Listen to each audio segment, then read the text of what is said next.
Well, welcome everybody to another edition of Life in the Borough. I'm your host, Ben Edwards, and today we got a great show for you. We've got a very cool citizen of Whitesboro. Please welcome to the program, local legend, Kevin Price. Hello, hello. Welcome, Kevin. Thanks for being here, man. Absolutely. Kevin says he has never seen, listened to, or been on a podcast. Is that correct? Absolutely correct. It's the thing of the future. Yeah, that's what I'm understanding. Are you not aware of what's happening in the world of politics and how they've totally taken over? You know, I'm absolutely aware of the politics. I mean, I listen to news channels and music and stuff on the radio all the time. I watch the news every morning, but Right. I just never a podcast. I didn't ever watch podcasts until like the last year, and I started watching Rogan, but Rogan's a little weird, you know. I like him. Right. And I like his guests, but he's kind of unusual in certain times. But him having like Elon on, and that was very interesting to me. I'm interested in SpaceX and all the stuff that they're doing, and so that's kind of cool. But it wasn't until like, I don't know, 3 or 4 months before the election that I really started paying attention to podcasts. So now it's like second nature. it's just too cool of a way to get to know somebody. I think a long form interview instead of a little snippet. I think that's kind of cool. Right. And that's the point of this one, right? To get to know you better. So let's learn about you. Okay. Give us your social security number. All right. Are you ready? Remember the guy for, was it LifeLock, who gave away his social security number? Yeah. Put it on the billboards, and then he got hacked like 10 times, 50 times or something, so they stole it. Don't do that. Probably wasn't a good idea. No. I don't need your social. Tell me, you live here. You live over on Ella. I do. I can say that because there's so many houses on Ella. There's a lot of houses. You couldn't possibly figure out which one is yours. Probably not. No.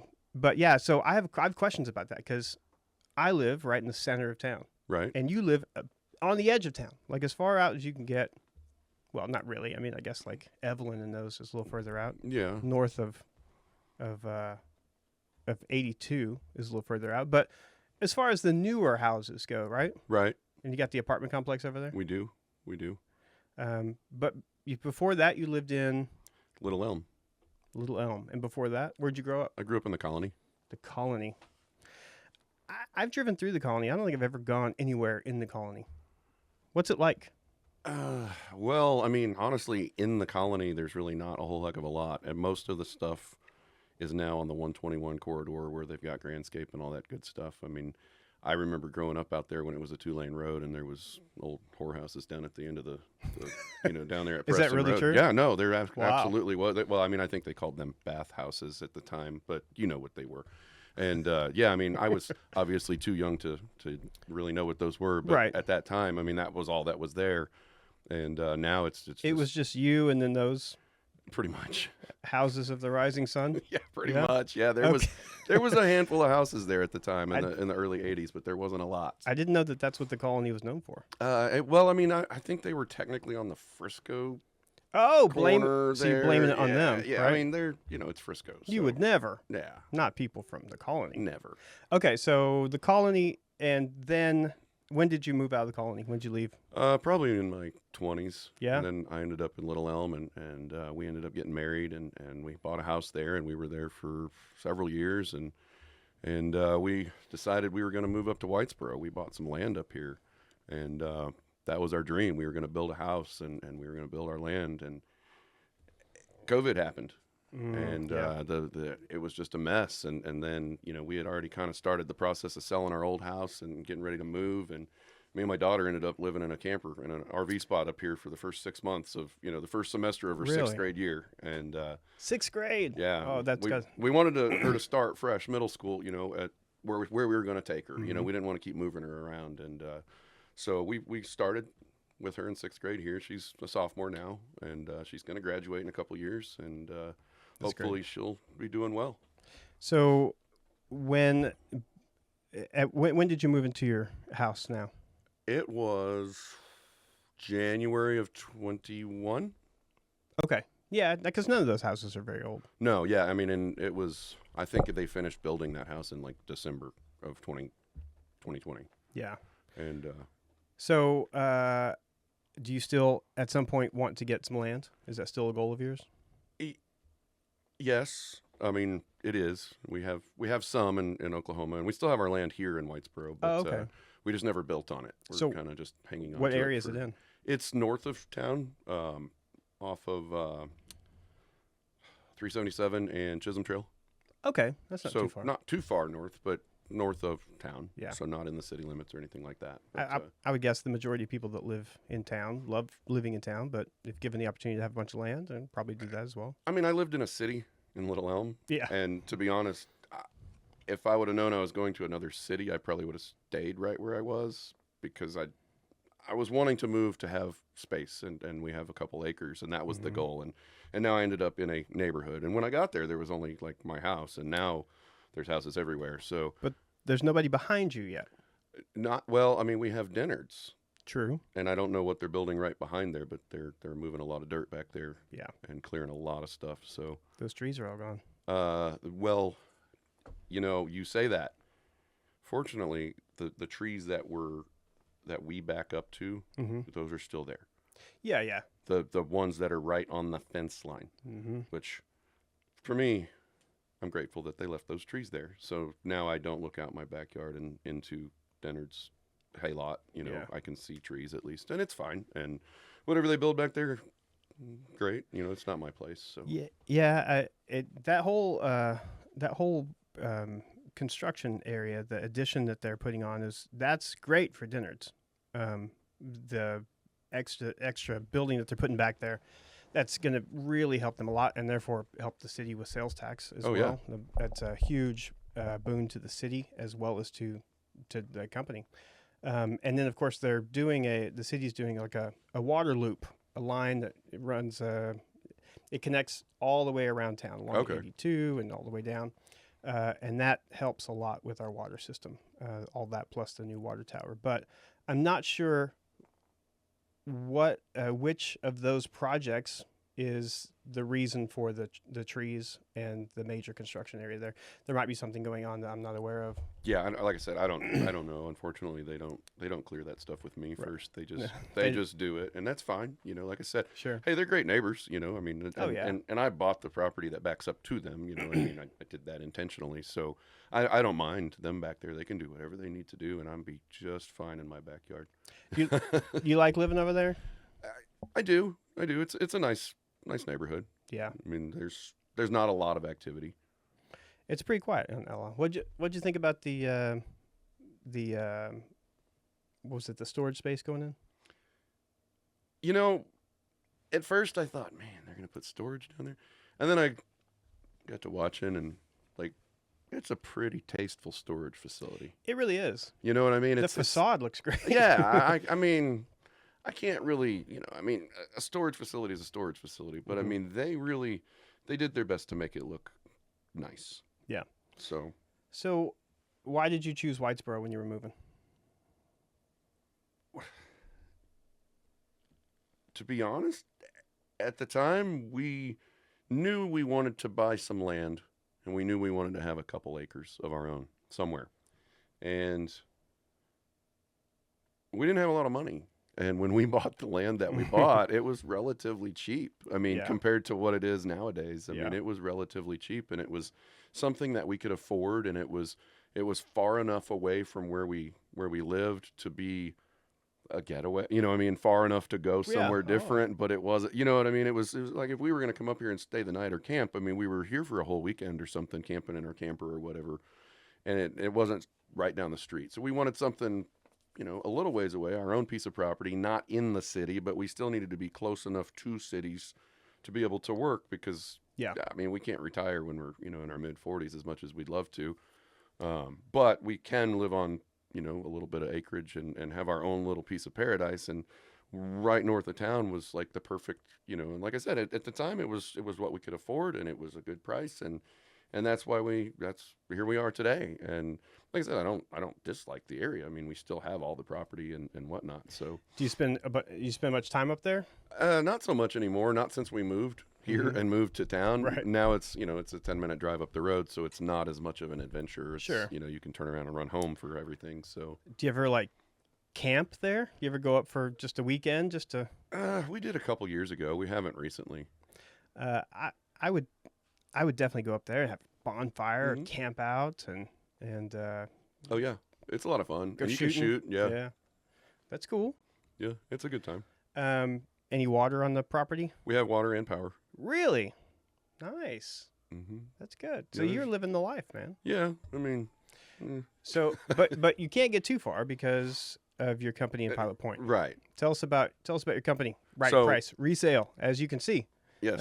here, yeah, hat, Hat, jacket. He came prepared. Yep, I came prepared. That's I mean, right. You know. Did you just come from down there? Well, I mean, I did, but to be honest, I got back to town and I realized that I had just a plain black hoodie on, Oh yeah, yeah. and I thought, I probably should run home and make sure that I'm all logoed up for this. There you go. This free advertising the- appearance, for and, the- and make sure that. 150 people that are gonna watch. Hey, 150 people is 150 people. That's true. Somebody might need a refrigerator.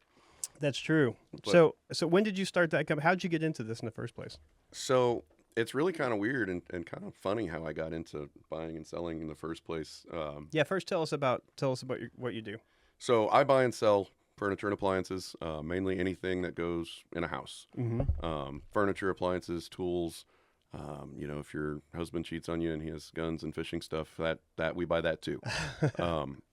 We sell a lot of appliances, mainly that's our deal. We buy a lot from suppliers and different wholesalers across the country. We'll bring this up for you. Every appliance we sell comes with a warranty of some sort. They're used. Sometimes they break. But it's a matter of, if you're buying something from somebody and it's used and they say, hey, bring it back and I'll take care of you. And, you bring it back and they take care of you. I mean, you can't really be mad at them, No. I mean, it's one of those things that it's when somebody's scamming you, that's when you're really upset about it. I mean, if I told you this dishwasher works great and then you take it home and it leaks water all over your floor and then I never answer the phone again, now Right. you're mad at me. But if I told you when you bought it, hey man, it's used, just be careful, and then you go home and you're like, oh man, it's leaking, and then you call me and I'm like, hey Ben, just bring it back.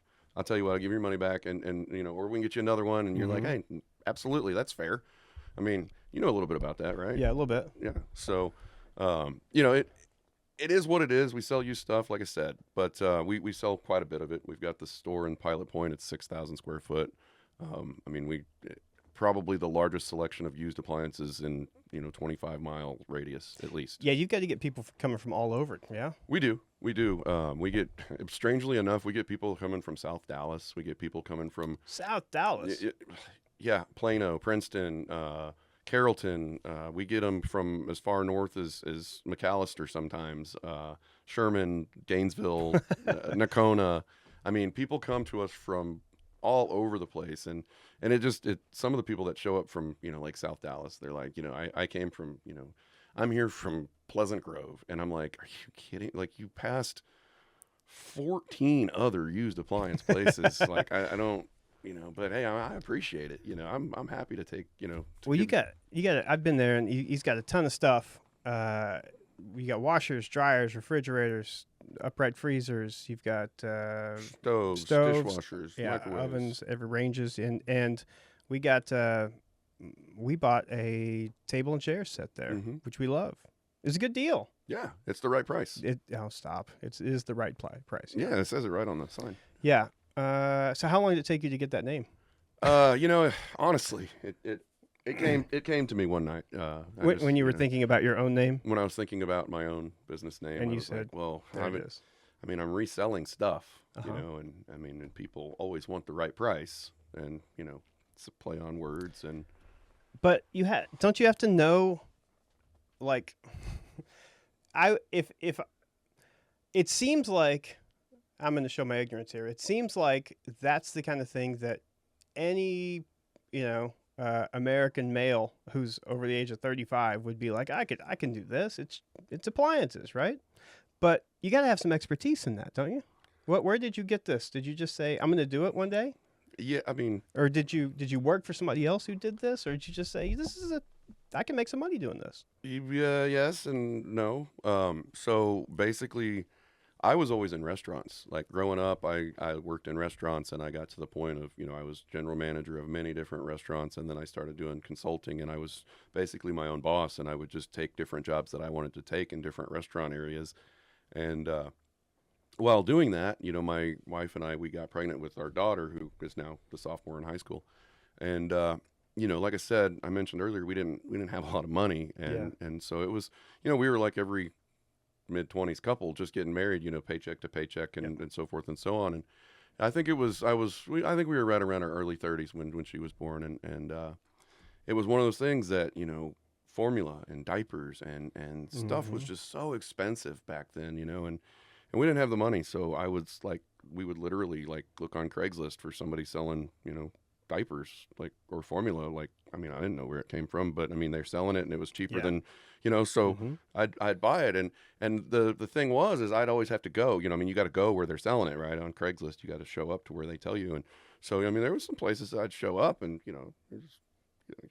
you're walking in with cash, and Right. I mean, I mean, granted, it's baby formula, right? It's not like a drug deal, but it's baby formula, and you're walking in. But I tell you what, every time I'd go to pick up diapers or formula or whatever, they'd be like, "Hey, man, I know you're here for the formula, but hey, you need a dryer?" And I say dryer, but I mean it could have been a couch, Yeah. or anything. And almost every time I'd show up somewhere, somebody'd ask me, "Do you need this, or this?" And I'd be like, "No, buddy, I have a couch and a dryer. Like I don't, right?" Well, after so many years of doing this, we did the same thing with couches. You got a cloth couch, right? And your baby, makes a mess. You clean it up the best you can, and you're like, we need a new couch, right? So what do? You sell the old one on Craigslist. Yep. So we did. We'd sell the old one on Craigslist, and then we'd look for a new one. And so I'd sell my old couch for $150, and I'd look for a new one for $150, and I'd go. But like I said, it was every time I'd show up, they'd say, "Hey, you want to buy this or that or the other?" So finally one day I said, I'm pretty sure if I just have an open mind and I show up to these places with extra cash, extra room, and the ability to have a little bit of know-how in what I'm buying. You know what I mean? Because at that point, I'm there to buy something else. They're desperate to make a deal. So if I can get that dryer, and the guy's like, "Oh yeah, it works great," and I can get that dryer, say for $40, right, at this guy's house while I'm already here. Well, I just throw it in the back of the truck, and then I get back and I plug it in. I'm like, this thing works great. And I look them up, and I'm like, used dryers are going for $300 Yep. or $200 or whatever the case was, at the time.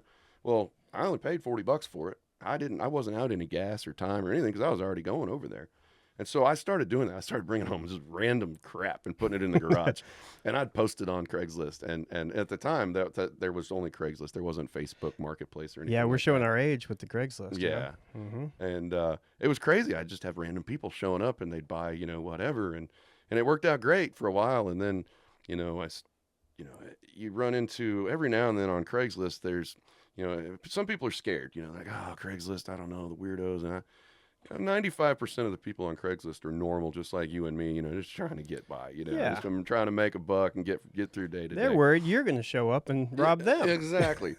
So, but there are those 5% probably, and that's my, research statistical number, that 5% of people on Craigslist and Right. Facebook, they're weirdos. And so, they're out there, but most of the people are just normal, just normal to do people. So, like I said, I started buying stuff, and then I didn't want some of these weirdos necessarily coming back to my house. Oh, yeah. Because I was like, Yeah, that's my next question. When do you realize I got too much stuff? I need a warehouse. Yeah, well, it was kind of like, it was once I started learning that I could sell more appliances, and you sell a couch, it's a couch, it's going home with them. They're not going to bring it back. They're not going to be mad about the couch, I mean, but you sell them a refrigerator, and say I bought it with the best of intentions, and they get it home, and a week later it dies, and now they're pissed, so they coming back and they're wanting to throw it through my garage door, and my family lives here, we don't want to do that, right? So that's when I kind of decided, I gotta do something different, and I went and I got a 10 by 10 storage building. Oh, okay. At a local storage So there was place. there was a middle ground for from your house to your current location. And, That's smart. Yeah, no. How long did you keep that? So that was in 2012. I got my first 10 by 10 storage unit, and then Shortly after, I upgraded to a 10 by 20 because I was like, I need a little more space. And then the 10 by 20 unit next to that opened up, and I was like, I could use a little more space. So I got that one, and then the one next to that opened up, and then I got Oh, wow. that one, and then the next one opened up, So- and then All right. So when people come, do you post stuff online? I'm assuming you post stuff and say, "Hey, we got this available."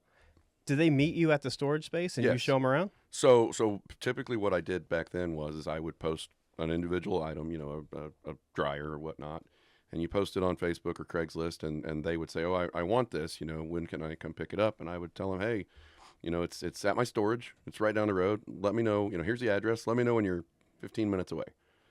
And I would literally jump in the truck, they'd text me, hey, I'm 15 minutes away, well, no matter where they were coming from, and because I told them that I had to meet them, Yeah. so they would text me. And a lot of times they didn't read, they didn't listen. They'd wait till they get there and then they text me. But it's fine too because they're already there. They're waiting on me. So I would jump in the truck and run down there and I'd meet them, open up the doors and pull out what they wanted or show them what they wanted, and they'd buy it and they'd leave. And That's got to seem a little, like sketchy until you open the doors and they're like, oh, geez, there's like 50 washers in here. Well, it's a see, it's funny you say that. There's a happy medium, right? So if you show up to buy a refrigerator, and you show up and I open like 2 storage doors, not creepy at all, right? It's Right. like, okay, this guy, he's got fridges what in he here, does. and it's all right, that's cool. You open up 3 or 4 storage doors, it's like, oh wow, this guy's really got his stuff together. But then you get up to like where I was, and I had like 12 storage units, Oh. and Yeah. now it's real creepy, right? So you showed up for a refrigerator. Now you're pulling over the 18-wheeler on the highway and taking everything off. Yeah, it's like, and I'm opening up all these doors, and I'm like, organized crime at this point. I know you're here for a fridge, but how would you like anything out of these 12 units? It almost it gets back to the shady part. You know what I mean? So right. that was kind of there was that aspect of it, and the storage facility that I was using. It was an independently owned at first, and it was an old couple, and they were just as sweet as could be. They knew exactly what I was doing. They were on board. That's great. I managed the place for them when they weren't there. Oh, okay. And so I had gate openers, and it was great. My units were all right in the front, so people would pull up, and I'd open the gate, and they'd come right in, and they'd go right out. I mean, it was a perfect setup for what I was doing. But the older couple, they ended up selling, and so an investment company brought a new manager in, and he did not like that I had more run of the place than he did, and it got to a point where he kind of got a little heated with a couple of my customers, and I got into it with him, and I was like, I need to go get a bigger space, and so that's how I ended up in Pilot Point, and that was in 2018 when we got there. So about 6 years now. 7 years. Yeah, we've been there 7. So yeah, it seems like at some point the monthly rent that you're paying on those places would equate to the lease on the building, no? I mean, I think no. I mean, I think even with the 12 units, I guess it would, depending on how many you ultimately had. But I mean, the 12 units I had, I think I was paying right around $2,000 a month or something. So I mean, my rent's obviously more than that. Yeah. But yeah, How big is your facility now? 6,000 square foot. It's packed too. How many total units of products do you have in back there? At any given point, there's probably anywhere from 140 to 250, just depending upon when trucks come and when they don't. Yeah. So how does that work? When you say trucks come, what do you mean? Do you have people? We get loads from suppliers all Really? across the country. A lot of testing facilities, a lot of wholesalers that we pay extra to get tested working appliances. We don't fix them. We don't repair them. We strictly buy and sell. Have you become an appliance repairman on the side though? I mean, as part of this, have you learned a lot of? Can you identify stuff problems? To an extent. Yeah.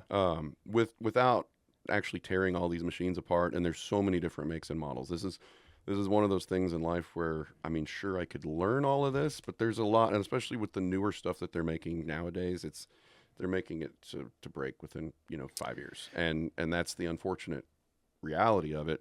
There's still a market for fixing them, and that's what a lot of used appliance guys do, and that's how they make their money. Is they find your broken thing on the side of the road, and they take it back and they fix it up and they make it work, and then they Yeah, the job of repairman has been replaced by garbage man. Yeah, pretty much. and so it's a careful balance between when do you want to pay to fix something or just toss it versus getting a new one. And that's, like I said, unfortunately, like the reality that we're running into nowadays. So, I mean, I'm slowly starting to learn little bits and pieces of fixing different things, and I can diagnose stuff pretty well. And I mean, I know a lot more than the average guy Right. when it comes to these things, but I wouldn't say that I know enough to go out on my own and start fixing appliances. I mean, I might fix my own stuff, but I'm not going to fix something that you pay me to fix. Sure. So, Yeah, it seems like after a while you would be like, I can tell. I can hear it, or I can see that this is yeah, I mean, and you can tell, I mean, after being in the business as long as I have, you can tell, I mean, a lot of times just looking at loads of things, you can kind of tell just by looking at the condition of them, whether they're going to be good and worth putting any money into. You know what I mean? Like in the used field, I mean, you got to understand that somebody else got rid of it for a reason. Yeah. Whatever that reason may be. I mean, and it could be. Just got a new one. It could be, and New that technology happens, or something. Well, that happens all the time. Your dishwasher goes out, and you take the wife and you run down to Nebraska Furniture Mart to just pick up a dishwasher, and then you get there and you realize that oh, honey, they don't actually have dishwashers here. Like we have to order it, and then they have to send it from somewhere, and then the salesman by that point in time, he's already come up and convinced your wife you need a whole new set of kitchen appliances. Yep. And did you know if you buy today, we can get you this credit card, and while you're getting this credit card, you could also get this new washer and dryer. And then you're like, but babe, what about the old ones? And she's like, I got you. This guy's going to haul them away for only another $99. And so what they do is they show up, they drop off the new ones, they haul away all your old ones. Right. And like I said, the only thing that was broken was your dishwasher. Everything else worked just fine. Yeah. So that stuff goes back. I mean, what do you think? Where does that go? That goes to places like us. And that's kind of where it comes from. And how often do you see something come in that all it needs is something very minor? All the time. Really? All the time. So people are getting rid of stuff that 50 years ago they would have just fixed. So this has got to teach you something about society. It's a throwaway society. People are lazy.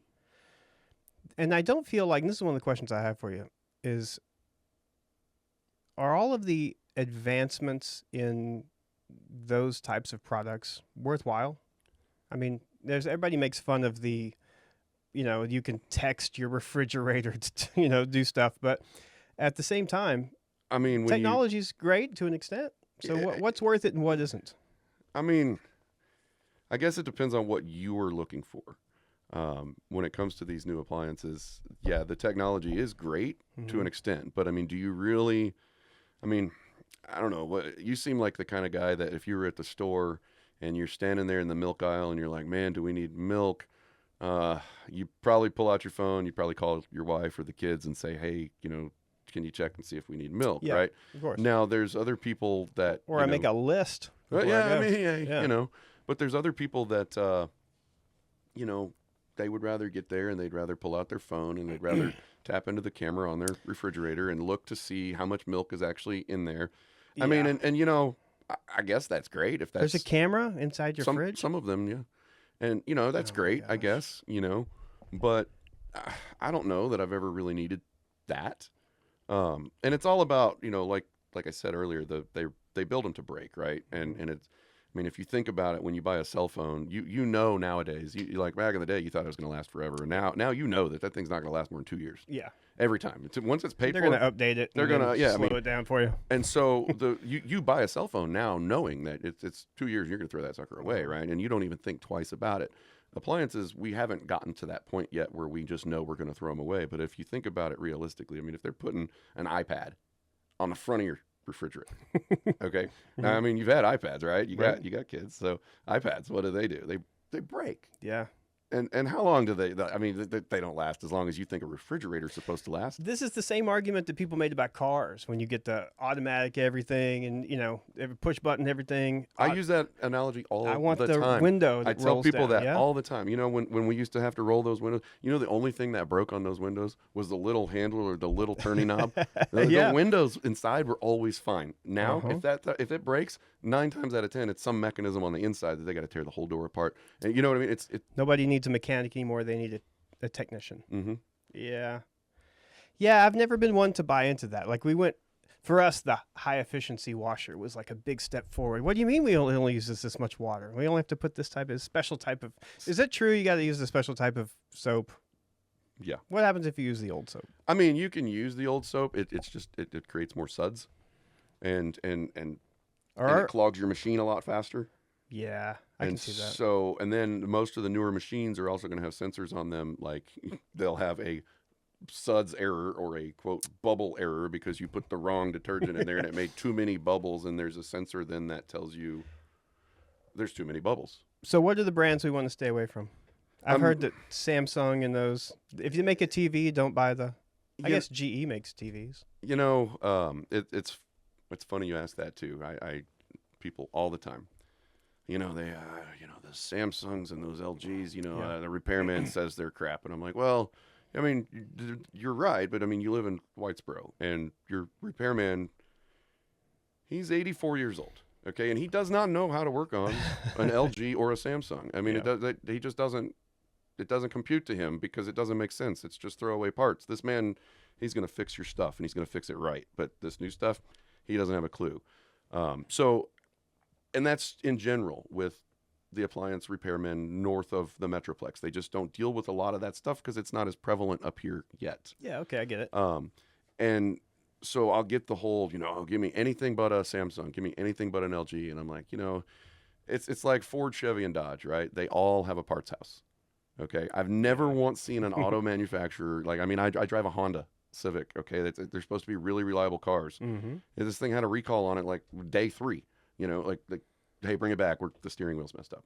Yeah, every single one of these manufacturers has a parts house. They all have recalls. They all have issues.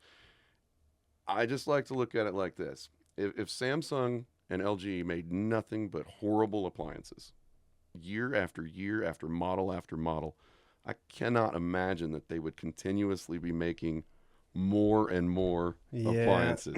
I can see that. You know what I mean? Like, everybody gave Kia a hard time for the longest time when they first started, and now everybody's buying Kias, and nobody really complains anymore.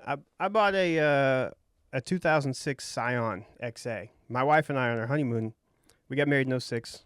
We took this extended long road trip across the country. We literally put everything we owned in storage and got in a PT Cruiser. It wasn't mine, it was hers, just for the record. Mm-hmm. And we drove 26,000 miles across the country. We were gone for 96 days, 94 days, something like that. We went to 48 states and all over Canada. We saw everything. But at the time, gas was $3.30, $3.40 a gallon, which was, it was 20 years ago. It was a long time. And when we got back from our trip, we got a new car. And I was like, I'm going to buy the most fuel-efficient thing, even if every man on the planet makes fun of me. And I bought this tiny little XA. And at the time, we were living in DFW, and it was, we were driving everywhere. We had family that lived in Arlington and Burleson and Plano, and we lived in Keller, Fort Worth area. And this thing got, 39 miles to the gallon on the highway, 44. I mean, it was fantastic. But when I bought it, brand new, it's the only car I've ever bought brand new. I'll never buy another brand new car. And I drove it out of the building. They opened the big door and you can drive out. It's ridiculous. Did you have a bow? No, there was no bow. Oh, man. No, I told them I don't want to deal with that. Okay. I'm a grown man. Grown man. Got it.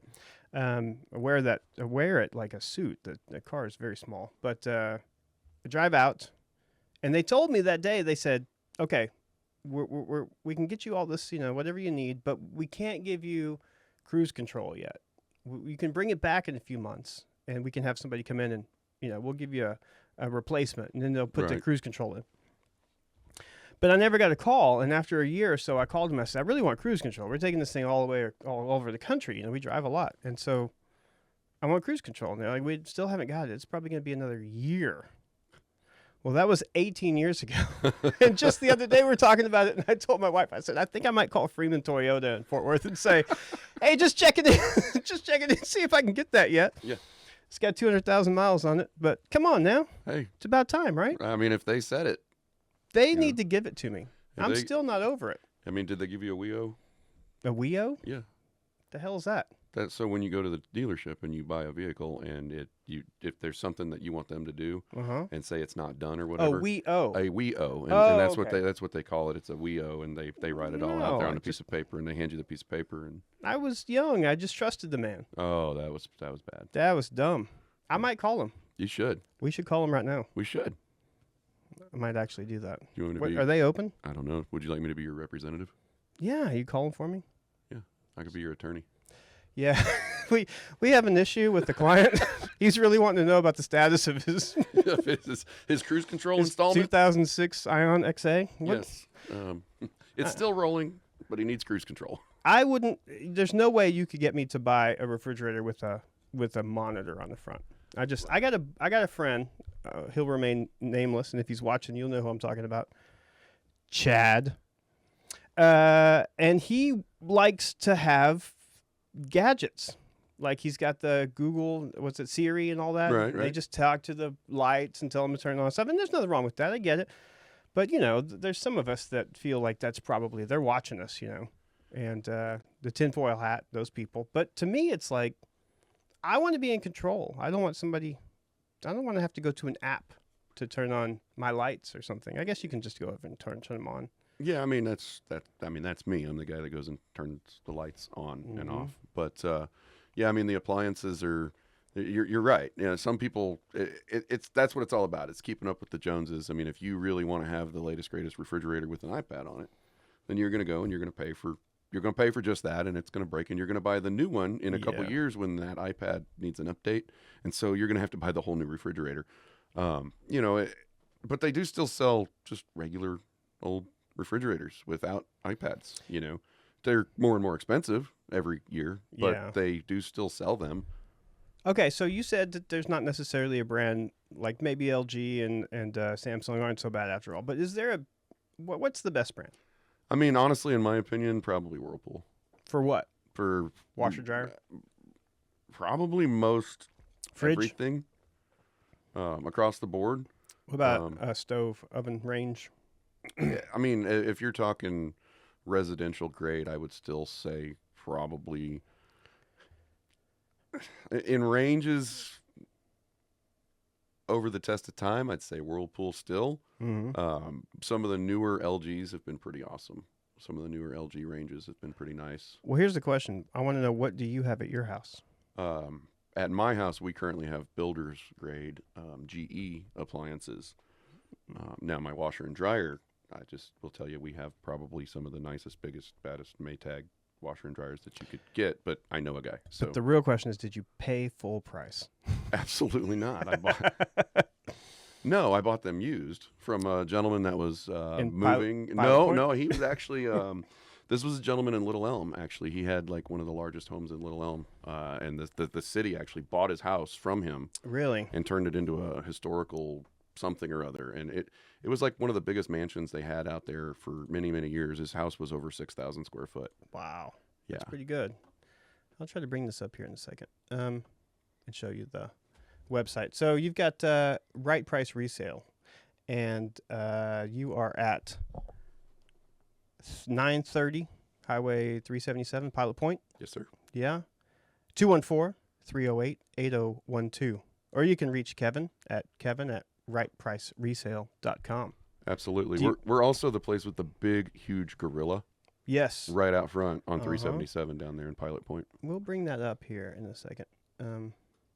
So where'd you get the gorilla? How tall is it? He is just over 8 foot. No, he's bigger than that. About 8, 9 foot. It looks big. That's what she said. My kids took pictures sitting on it, and I told them, if you break that thing, we're not going to get a deal in here.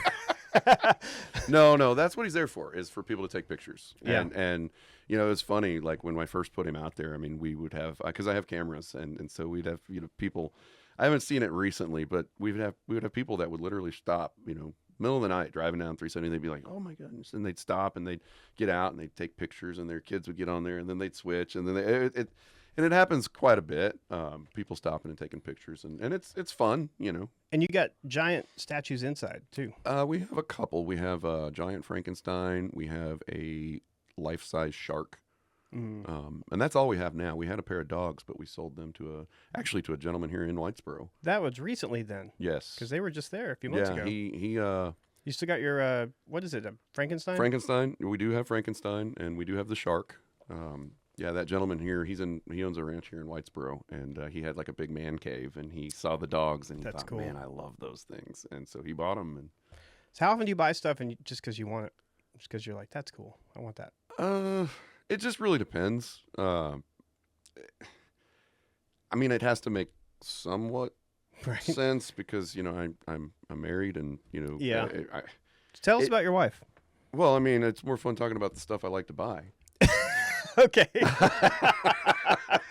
Oh yeah, she's gonna definitely enjoy this section she's of the gonna love it. podcast. Hey, listen. But like I said, if I can make it make sense and say, hey, babe, if I like the whole gorilla thing, it was like, babe, I need to buy this gorilla because he's gonna go out front of my store, and also, I mean, I did want it, I mean, but how often do you Who get it? wouldn't want one? Right. I mean, but how often, would your wife let you have one? I mean, unless you had a store to put it out front of? Yeah, I don't think so. That's what I'm saying. So, I do buy some things occasionally, that I think are cool, but more often than not, I have to use a little more common sense and business sense, and I need to resell it. I mean, if I'm going to just buy stuff that I think is cool all the time, that's great, but then I don't have a business. I'm just a collector. And yeah, that's true. Speaking of my wife, she'll tell you that I'm a hoarder and that I like to keep all kinds of stuff that I should. And I think she goes a little overboard with that, but What does she hoard anything? oh heaven no. Oh yeah. So what is it? Oh well, I mean, just shoes and clothes and everything. Everything. She's I mean, we all have our faults in life. So What have you ever been a collector of stuff other than this, just for fun? Not really. I mean, I collected baseball cards when I was a kid. Yeah. Are you a baseball fan? Not really. I mean, Just it's a I'll thing. watch the Rangers every now and again, if I catch a game or something, but I'm not like a huge sports guy, Yeah. I'll watch the Cowboys games, but I don't know, every year after year I get more and more disappointed watching. Well, it's only been 30 years. Give him a few decades. A few more decades. A few more decades. Got Yeah. it. Yeah. Yeah. Maybe by the time that you can't see anymore, Yeah, they'll finally win I something. mean, I finally had to get glasses. I'm getting so old, so hopefully they'll win before my sight's gone. All we have to do is just live longer than Jerry Jones, and then we'll see some success at some point. I don't know about that either. That man seems Steven Jones is like 58, right? Mm-hmm. Yeah, they're never letting that thing go. It's like the No. Al Davis family. Yeah. They never let the Raiders go. He was right though. He said it. He said I didn't buy an investment. I bought a job. I hate that guy. I mean, can you really knock him though? He's had a job. Steven or Jerry? Jerry. Yeah, that's fine. But there's a great quote from. I'm a big baseball history fan, and there's a great quote from The Great Gatsby, and the two guys are talking, and they're talking about this guy who planned the throwing of the World Series back in 1919, the Black Sox scandal, where the White Sox lost on purpose to make more money than Right. from the gamblers than they were from their. And the quote is, "How I couldn't possibly fathom how somebody could do such a thing. How could you play with the faith of 50 million people?" And that's how I feel about Cowboys fans. I mean, this I guy is see- like, it's all about him. But Yeah, I see that. don't you owe something to the fans at some point? Theoretically, you and I as fans would think that, Yeah. and I'm sure in his view, he's like, well, I mean, it's mine. I sure hope you like them 3 Super Bowl rings. Yeah, because that's, I mean, that may be all they ever get, but, I mean. They went to like 13 NFC Championship games in 25 years, and now they haven't been to a single one in 30 years. It's sad times. It's definitely sad, especially as a Cowboys fan, because Yeah. you try to stay, true, and man, it's getting tough. Well, speaking of drama and controversy, let's talk about your role with Whitesboro Express. So Kevin is one of the admins for everybody's favorite place to place. visit here in Whitesboro Express. So tell us, for those of watching that don't know what Whitesboro Express is, tell us what it is and what its purpose is. Does it have a purpose? Well, originally, so when it first started, it was Leslie and Elizabeth. They had started the group, and it was It Well, was I knew about Leslie, but I didn't know Elizabeth. Who was that? she grew up here. Okay.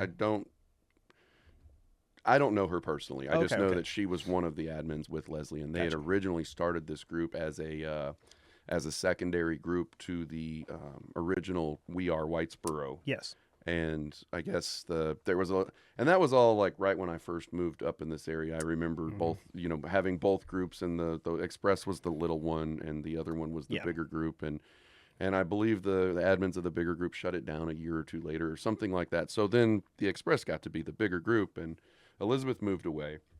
I believe her husband's in the military, so they're all over the place. So she didn't have time to I see. Yeah. focus on a local group anymore. So then it became Leslie and I, and it was fine. We did great, and Leslie added a couple more people a couple weeks or a couple months ago or whatever, a couple years ago. I don't remember. We've slowly grown the admin team. Who's on So it now? currently there is it's me, Leslie, Carl Rolston, Leslie Roberts. Yeah. Leslie Roberts, Carl Rolston, Robert Lance, David Waldrop. So 5 admins. I believe that's all of us. Yes, and so we all kind of team up and work together to kind of make sure that the page stays relatively sane and normal. I honestly, me personally, I run other Facebook groups, and I prefer just to have like 1 or 2 admins because it's a lot less, Yeah. a lot less chiefs, to Indians. But it like I said, this wasn't my original baby. I kind of stepped in to help, and Sure. and But you've been doing it a while now, yeah? yeah. I mean, I've been the admin of this group for several years now, and like I said, I have other groups as well that are just as big, and so they keep you busy, and there's definitely a lot of drama as in the local groups. The Whitesboro Express is no stranger to every bit of that local drama, and it's kind of funny because um, I'll explain why, like you said, to people that don't know what it actually is. So I'll just tell you, it's the town hall of 2025. Yeah. Okay, and there's going to be people. I'll tell you for a fact. There's going to be people within the city organization of Whitesboro proper and the current council that's going to disagree with everything that I say when I say that this is the town hall of 2025. However, this is where everybody goes to get their news, like it or not. And so many people will complain about the drama and That and of course the Whitesboro News Record, right? well, yes, of course, that too. But fortunately, most of the time, the good stories the news record also shares with the Express in one way, shape, or form or another.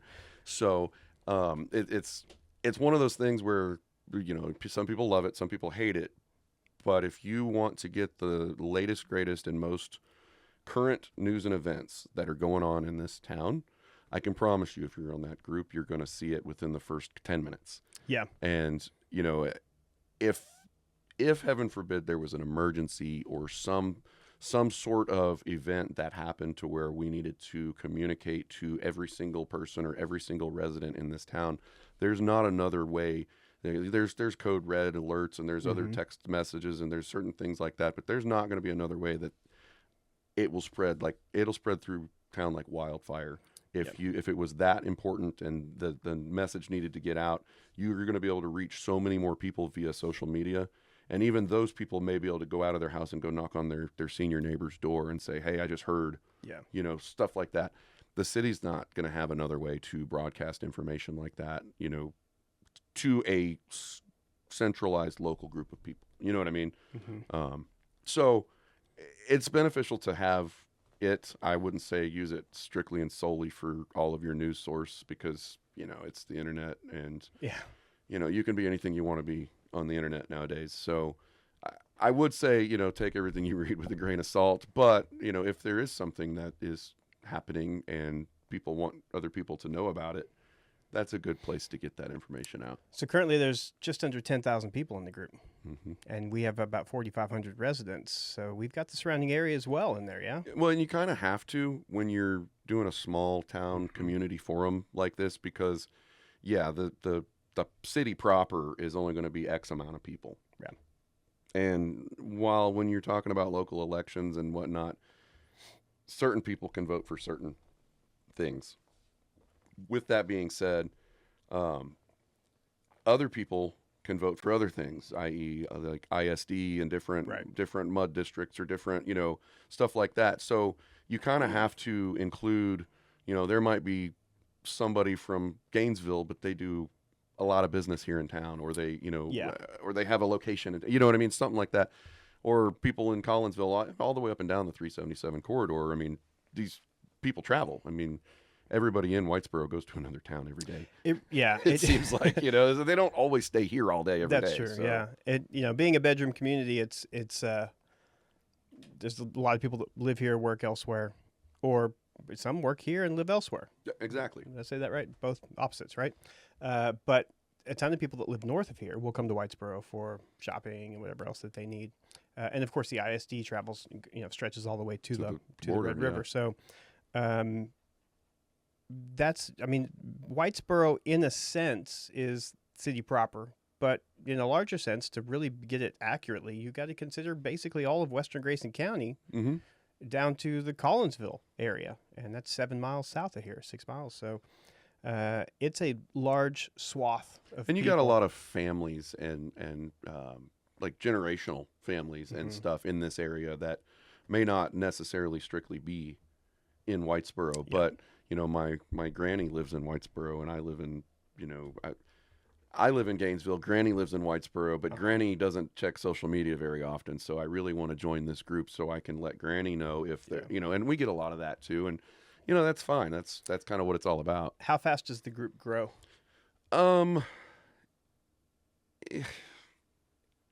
That's a great question. I wish I had an exact number.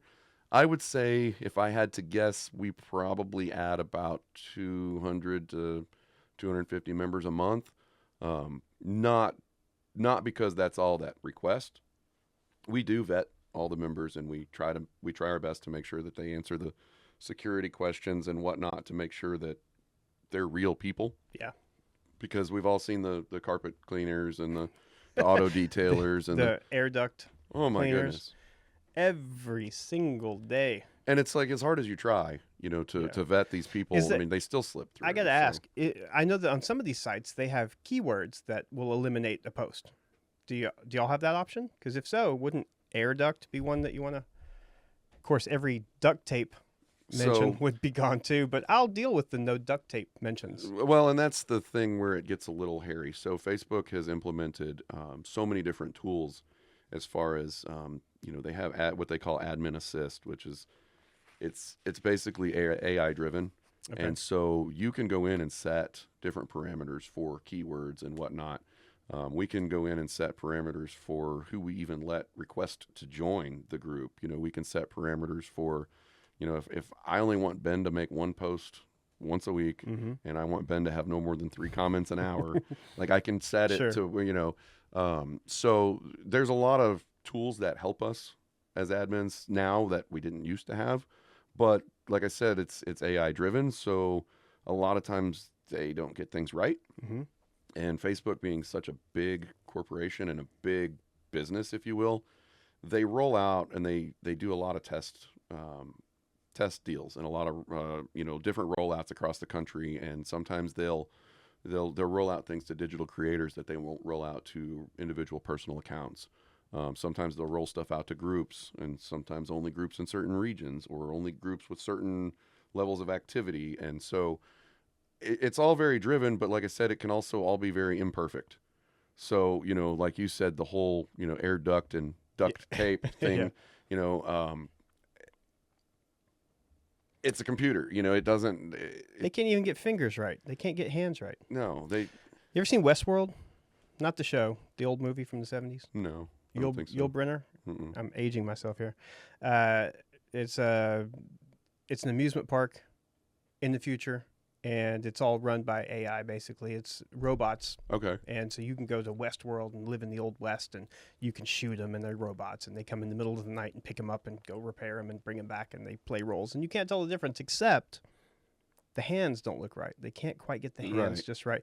Which is so creepy, of course, because all the AI images, they got 6 fingers or something's wrong. It's like they can't quite get it right. Now, I'm wondering if there's somebody in the AI world who's like, if we're going to mess up, this is the thing we got to mess up on.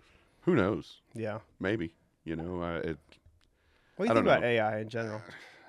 I mean, Is it going to take over the world and kill us all? I don't think so, but I mean, I guess it could. Isn't it weird though that we're to the point where we have to say at best, I don't think so. I don't think it's going to kill us all. Uh, you know, it's all about what we give it. You know, I mean, I don't know. I don't know a whole ton about AI, I guess, but it learns from us. It does, yeah. You know, and it is a computer program that's going to generate certain things on its own. I don't know how far advanced they've come with it necessarily. I mean, I've played with the the apps on my phone and whatnot, and sometimes it's kind of fun to take what I'm thinking and no matter how I want to say it with as many curse words as possible and like yell it all into the phone and then say, Clean this up. make this sound professional and caring. You know what I mean? And, Yeah. and then it's like, boom, you're done, and it's professionally written. And I mean, I think that sort of stuff is great. Again, it's like everything else. How far do we take it? Yeah, somebody recently said, I thought was pretty insightful. They said it's like AI right now is like a toddler. It's still learning, but it's learning, a ton every day. And every single minute that goes by, it's getting more and more powerful, smarter and smarter, and exponentially. And before long, you're going to have a toddler with an iPad on his refrigerator. That's it. Very good. Yeah, I don't know what's going to happen. But right now, the advantages are incredible. But is it worth it in the end? We'll see. Yeah. If it starts setting off nuclear weapons without us knowing. Well, as long as we're not the ones receiving them, I guess. Well, I don't know. I guess it depends on where they're sending them, but yeah. So then let's ask this question. And why do you want to be a part of Whitesboro Express? Y'all get so much crap from people, and some of it I think is not fair, and some of it I think is a little deserved. But here's the thing: not y'all, but the site in general and the behavior of people on it. That's the thing. It's like for some reason, those who manage it are talked about like they're responsible for what goes on in it. You've provided a public forum. It's up to the people and the public to decide what that looks like. And oftentimes the drama for many people is too far. It's not worth it. It's controversial. It's blah, blah, blah, But you're right. There's very few ways that are equal to that forum to get a message out. Right. And so there's just as much good as bad, but it's got to be a headache for you because when do you hear praise? Do y'all ever get praise for that? Well, not really at times. So one of the main reasons why I like to do it is I learned, like I said, growing up, or living in Little Elm when I started my business, was if I was the guy in charge of the local Facebook group, it was a lot easier for, if somebody went on there and said, hey man, my fridge just died. Where can I find a fridge? Yeah. Well, it's easy for me to go in and say, hey, check out Right Price Resale. And I mean, it's my group. So, I mean, I can do that. Mm-hmm. Well, I don't just constantly advertise in the local community groups because that's not what they're for. But in the community is where people ask, right? So you're going to ask your trusted friends and neighbors in your local community, where can I find a good quality used appliance? Well, if I'm the admin and I always go in and I chime in, you can check us out here. Yeah. So that happens, right? So they may come and then they come and they check it out and then they go on there and they post, well, hey, I went there. So after a while it becomes, where can I find a used appliance? And, 15 people recommend me or my business or whatever. So that's kind of nice. But on the other hand, I get to be involved to an extent without like having to go to a meeting every, Tuesday and Thursday, or, stuff like that. So like I said, it's as far as the perks, I don't know that there's really many perks other than, I get to, plug my own business shamelessly, when I feel it's right. Yeah. It's kind of nice. I'll tell you, I was at a party, a month ago, give or take. And, there was a couple at the party and I didn't know who they were. And, the girl looked a little familiar to me, but I thought, I see people all the time. Right. And, they hung out and whatever, they left and I was still there. And one of my other friends comes up to me and she goes, how do you know so-and-so? And I said, I don't. I mean, she looked familiar, but I don't know her. And she goes, yeah, she knows you. And I said, she does? And she goes, oh, yeah. She asked me, she goes, I cannot believe that. How do you know?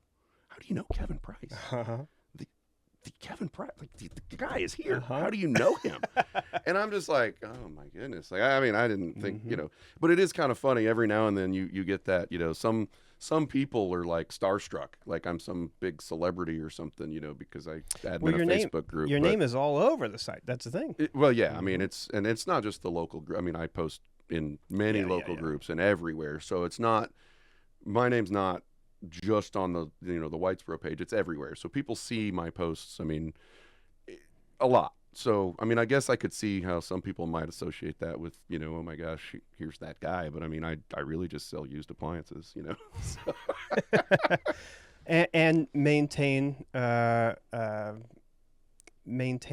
composure for everybody on the the drama group, right? And you have to be fair, and that's one thing that I pride myself on is being fair, because you can't just be one-sided, and especially when you're in a group like that. And I like to say it all the time. It's like I built the playground. Okay? Right. That's all I did. I was just the builder. I just built the playground. You guys go play in it. And every now and then I have to go in and I have to bring out the ruler and slap people on the hands, and it's sad because we're all adults. You can be whatever you want to be on the internet, and I can't tell you that you can't be. I mean, people are keyboard warriors. They get all hot and bothered, and you especially in a small town. I like to let people show their colors on that group. Yeah. Hey, if you want to get all hot and bothered, and hey, I'm Ben, and I'm gonna go in here and I'm gonna curse out so and so and so and so and so and so, and I am mad about it, and I am, and I mean, I'm just ripping my shirt off mad, and then you have to go out and go to Brookshire's tomorrow. Right. Right. And run into these people. And now all these people are looking at you and they're like, Ben, you had one too many last night, huh, Ben? And you're just like, and now you're embarrassed. And I see that all the time when people go on there and they just start ranting and raving. And I'm just like, you're going to go to church on Sunday. You know what I mean? Yeah. Like, they're going to see you. And that's one of the things, is that it's like the Wild West on there sometimes. And living in a small town where you're going to run into these people, you gotta temper what you want. Well, and that's why I try to let. But as we do in society, being out there, you temper yourself. You should temper yourself on there as well. And you should. And I try to let people be how they're going to be. And it does allow people to show their colors sometimes. And it does. It absolutely does. But like I said, I just try to be fair and try to moderate those scenarios. I mean, you have to understand you're dealing with what you assume to be adults, but you don't know. Like, I don't know as the admin who I'm talking to on the other side of the keyboard. How often are you surprised at people without naming anybody? How often are you surprised when you see the things that people write, whether for good or for not evil, but bad? When you thought somebody was a certain way, you thought that they would or wouldn't do a certain thing, and then you see them react in a totally different fashion. Does that happen? Not terribly often. I mean, occasionally you do that. And I mean, like in one of my groups, I had a lady just the other day. She messaged me privately and she said, hey, I posted on so-and-so's comment and I was out of line. And I wanted to go back and delete it, but I can't find it. Oh. Could you help me find that, and just, can you? We've all had those moments, right? Right. And it's like, okay. And I went back and found it for her and deleted it for her because she went out of her way to come find me. That's cool. Because she felt bad about what she had typed. Yeah. Some people aren't like that. Some people, they're just like, well, I typed it. Yeah. Yeah. But most people, most people if they're mad, they just want somebody to listen to them. Yes. And that's really all they want, is somebody just to listen to them and understand what they're saying. They don't really care how you respond to them, to an extent. They do, but they want you just to hear them. Do you feel like since modern society is kind of, an indoor society, we don't go out much anymore with the way we used to. We don't, you don't see a lot of people. We don't see kids riding bikes as much as we used to. All that, everybody talks about how we're a go home and immediately sit in front of the TV, and you close yourself off from society these days. Do you feel like we have used social media, the internet as the one connection we have. That's the way we vent. That's the way we get out our opinion.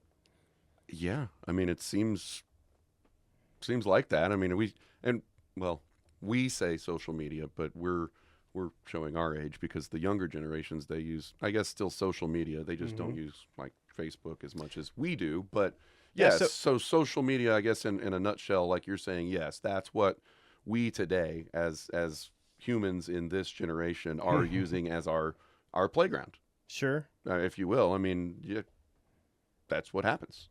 Yeah, I think that a lot of kids they'll get uh, they take a lot of flack for always having their phone, a screen in their face, reading the news, stuff like that. But 40, 50 years ago, you look at photographs of people on the subway and they all have newspapers in their hands. Yeah. So I guess it's a little different. A little different. It is a little different. There's something about the mass media. We're all reading the same story if we're reading the local newspaper. We all have the same information. That is also true. Whereas now, we each Everybody. have different information on our own screen. Yeah. Two people can sit next to each other and have all the news of the day from two totally different opinions, two totally different sources, two totally different sides. But with Whitesboro, it feels like with local news, with local events, with local opinions being so prevalent on that site, it seems like a tinderbox that could explode pretty quickly. And we see that sometimes. Sometimes, yes. Here's what is I think is interesting. You'll see a post on Whitesboro Express, and it'll have, 3 likes and 2 comments. The one next to it has been up for an hour, and it will have 235 comments. It's like some of these, anything controversial explodes. Mhm. And I think that's probably the thing that causes the most, that gives the site a bad reputation. Not because it's deserved necessarily, but those are the things that, just like in society, the extremes are the right. things that are You're blown up. You're only going to hear about what's bad. You know what I mean? Yeah. It's the same thing as if you had a bad experience, you're going to go tell 100 people. Mhm. If you had a great experience, you're going to tell 2. It's kind of the same thing. So if I post about I like kittens, that's a great post, and my buddy Ben might like it, but nobody else really cares. They're just like, great, he likes kittens. But if I posted that I'm going to buy cat food to feed the stray kittens outside of Sweet Andy's, like if I started like and said something of that nature, well, now all of a sudden I've ignited the interest in every single person that has anything to do with cats, whether they want to feed them, they don't want to feed them, whether. Then you got the guy that's like, nope, that's illegal. And then you got the other guy that's like, I'm going to shoot him. And then you got the, you know what I mean? And it's like, so now. Don't we have an ordinance against that? Bingo. And then so in a matter of minutes, you've now, like, I've now gotten you on board. You've already messaged your wife and you're like, my God, look at this, And then she's messaged her friends. And then it like I said, I told a guy today, these local groups, it's like, you could get your news faster through one of these groups. Like, it'll spread faster through one of these groups than a actual live burning fire on the ground. Yeah, I believe that. And it will. I mean, they burned a fire behind Dinards, and like, I mean, it was like it was everywhere. It was everywhere. We knew. Do we know what happened there? About the fire? Yeah. About the light pole, or which fire are you talking about? Well, there was no. I thought the city had a controlled burn back there. I didn't ever hear anything official about that. I didn't know if it was a controlled burn or not. Oh yeah, there was several. They had so when they did all that clearing back there Yeah. behind Dinards, they had several brush piles that they were doing controlled burns on. Gotcha. Yeah, Okay. so therefore, like I mean, I think it was one night I even walked outside and I didn't know this was when they had first started that project. I had no idea they were burning anything, and I walked outside and I'm looking at my cars and I'm like, there's ashes Yeah. everywhere. I walked out of Brookshire's and thought, somebody's cooking out. and I'm thinking Maybe to myself. multiple people are cooking. I'm thinking it's not windy, and well, California's on fire, but that's weird, I'm like, Yeah. this is weird, and then come to find out, within a matter of 32 seconds, somebody chimed in that these monsters have cut down all the trees, and now there's just nothing but a sea of concrete, and how Yeah. dare we do this? And I think that one of the things that is frustrating for many people, reasonable people, there are people on extreme sides, and they take extreme points. They'll take extreme standpoints on issues. I think it's very frustrating for reasonable people who see both sides to voice their opinion without both sides attacking them. That's so because that's great for Dennards. I'm glad that they're succeeding. If this is related to that, those trees coming down. But the guy who lives across the street, of course, he doesn't want to see all that view, you know. And so it's both sides. It's why didn't we know about this? Was there enough adequate communication to tell us to expect this, or that if this burn, you know, whatever. And the other side is, well, what do you think? How do you get? Of course, you got to do that to get rid of it. That's the logical thing to do. Why can't there be a middle ground? Well, I mean, Why can't there just be you're both right and you're both wrong? It's equal justice, right? I The mean, scales. I mean, essentially, you're correct. They're both right and they're both wrong. Yeah. In the fact that, on one hand, the guy who had the view of the trees, they weren't his trees, Right. right? Yeah. So, you know, I mean, if you wanted to be a a good neighbor and have common courtesy, maybe you would let the immediate neighbors know, hey, we're going to take down all these trees, and then we're going to burn them. Just Yeah. FYI. I mean, there's nothing you can do about it. Sure. But I mean, there's no law or anything that says that Absolutely. they have to do that, right? Because, like I said, they were their trees. I mean, That's the difference, I think, is you get frustrated that the trees are gone. Yeah. Get frustrated at the people who took them down? No. I mean, it's their land. They can do what they want, right? well, yeah. I mean, It may be to forward a bigger cause. You know what I mean? It may be worthwhile. Maybe not. Maybe yes. But you know, it's open for discussion. But at this, it's frustrating to see there not be a forum for that middle ground to say, yeah, it sucks for you, but good for them, or vice versa. You know, there's no way to win. no, There's no way to win. Life is full of those things, yeah, and but you have to deal with the extreme views on both sides. I do. And like I said, I try to see it from both sides. That is not a job that anybody wants. Why do you want it? That's the question. You know, I don't know. Maybe I'm just a little bit crazy. I don't know. Like I said, I do it in multiple cities. It's crazy, but Yeah. I do enjoy the excitement. It's kind of fun, and Well, you got to laugh a lot. I mean, do. It's the only way you can deal with it, right? oh, I do. And to be honest, like I said, Facebook has created so many aspects of helping the admins in these groups. It's not. Yeah. Some people take me on the admin of a Facebook group as, you know, I've never been in charge of anything in my life, and now I'm in charge of something. And I'll tell you what, you mean I get to, there's rules? And then, you know, and then it's just like, you know, it's not, I don't know. I try not to take it super seriously. It's not a full-time paying job. Right, I mean, right. it doesn't pay me anything unless somebody happens to buy a refrigerator, you know. Yeah. My presence on these groups isn't enough to where these local groups make me a refrigerator sale every day. It just doesn't happen like that. So it is fun, but it's tough. And like I said, it's, I don't know, it's just exciting. It's something to be, you know, a part of everything. And like I said, I keep up on all the local news and everything that's happening. I pretty much know.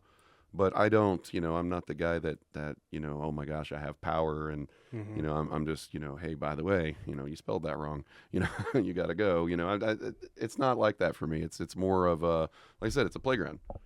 I built it. You guys come play. You know, that's what I want you to do. It's really, yeah. You can. There's only so much you can do, and as long as you try to stay fair and reasonable and patient with people, and I think that in the few cases I'm aware of that there's controversy. Y'all have been very fair, and that's there's 9,000 people who could challenge that at any point and point fingers, and I just don't feel like while the site definitely has its controversial moments, it's not necessarily due to y'all. No, It's due to the people. It's the members. Yeah, absolutely. And that's got to be. So, what's been your favorite moment? What's been the funny highlight for you? Gosh, I don't know. I mean, I don't know. I think the tornado sirens was a really funny thing, and then that poor woman, the woman that had to check on her cows, She was just like, Yes, yeah, I remember you know, this. she was like, we Uh-huh. were all talking about tornado sirens and how we need them or don't need them, Uh-huh. and how the storm was this or that or You the can't other, hear what they say and and all that. and Yeah. and this poor woman was like, you know what? To heck with everybody. I got to take care of my cows. it was it was great, you know, and bless her heart. But I mean, that's what a lot of people like. So if you did transplant here from a big city Mm-hmm. and you don't know, that's what a lot of people around here, that's still their lifestyle. You know Yeah. what I mean? They still have to, it doesn't matter what the weather's like or how, you know, if we have power or not, they still have to feed those animals. They have to Yeah. go out there every day of the week, you know, no matter what the conditions are. So, I mean, it's like I said, it's a good melting pot, if you will, to be able to bring in all these different people. And you know, and there's a lot of people that are in these groups that they just sit there. They don't ever even comment. Uh-huh. And there's more of that than you would ever even imagine. And you'd run into somebody that you'd never seen post on there and say something. They'd go, "Oh yeah, I know. They've been watching it. They read it. They see it." I had a conversation with somebody last year who I don't think they've ever posted on that site, but they knew every single thing that went on with that site. Mm-hmm. I don't have the self-control to never even say anything. I will bring in some kind of ridiculous comment to just to push the envelope a little bit, but that's hard to resist sometimes. It's social media, there's very little backlash. Yeah, I mean, I like poking the bear. You got to poke the bear. It's fun. But at the same time, you can't do it too much. There's some people that that's what they live Right. for. Oh my gosh. But I don't know if I could be the person that just sits in the back and never says a single thing. I guess those are the wise folks. Those are the ones that, yeah, they're very wise when it comes to that. But they also are the smart ones. They know, I'm going to see that guy at church on Sunday. Yeah, I'm going to have, absolutely. Yeah. and some people, some people don't care what anybody else thinks. Mm-hmm. And some people do. And from what I've seen, a lot of the older generation, they care what other people think of them. You know what I mean? And that's just kind of how they were raised is we care what people think about us, and we Yes. care the opinions others have of us, and me, I don't care. Like, I'm that kind of guy, I'm a different generation. Either you're going to like me or you don't. And I have a lot of friends. I think so. Yeah, that's true. Yeah. And generationally, that's a big thing. And I think that there's good and bad with either, caring what your town thinks of you, has a lot of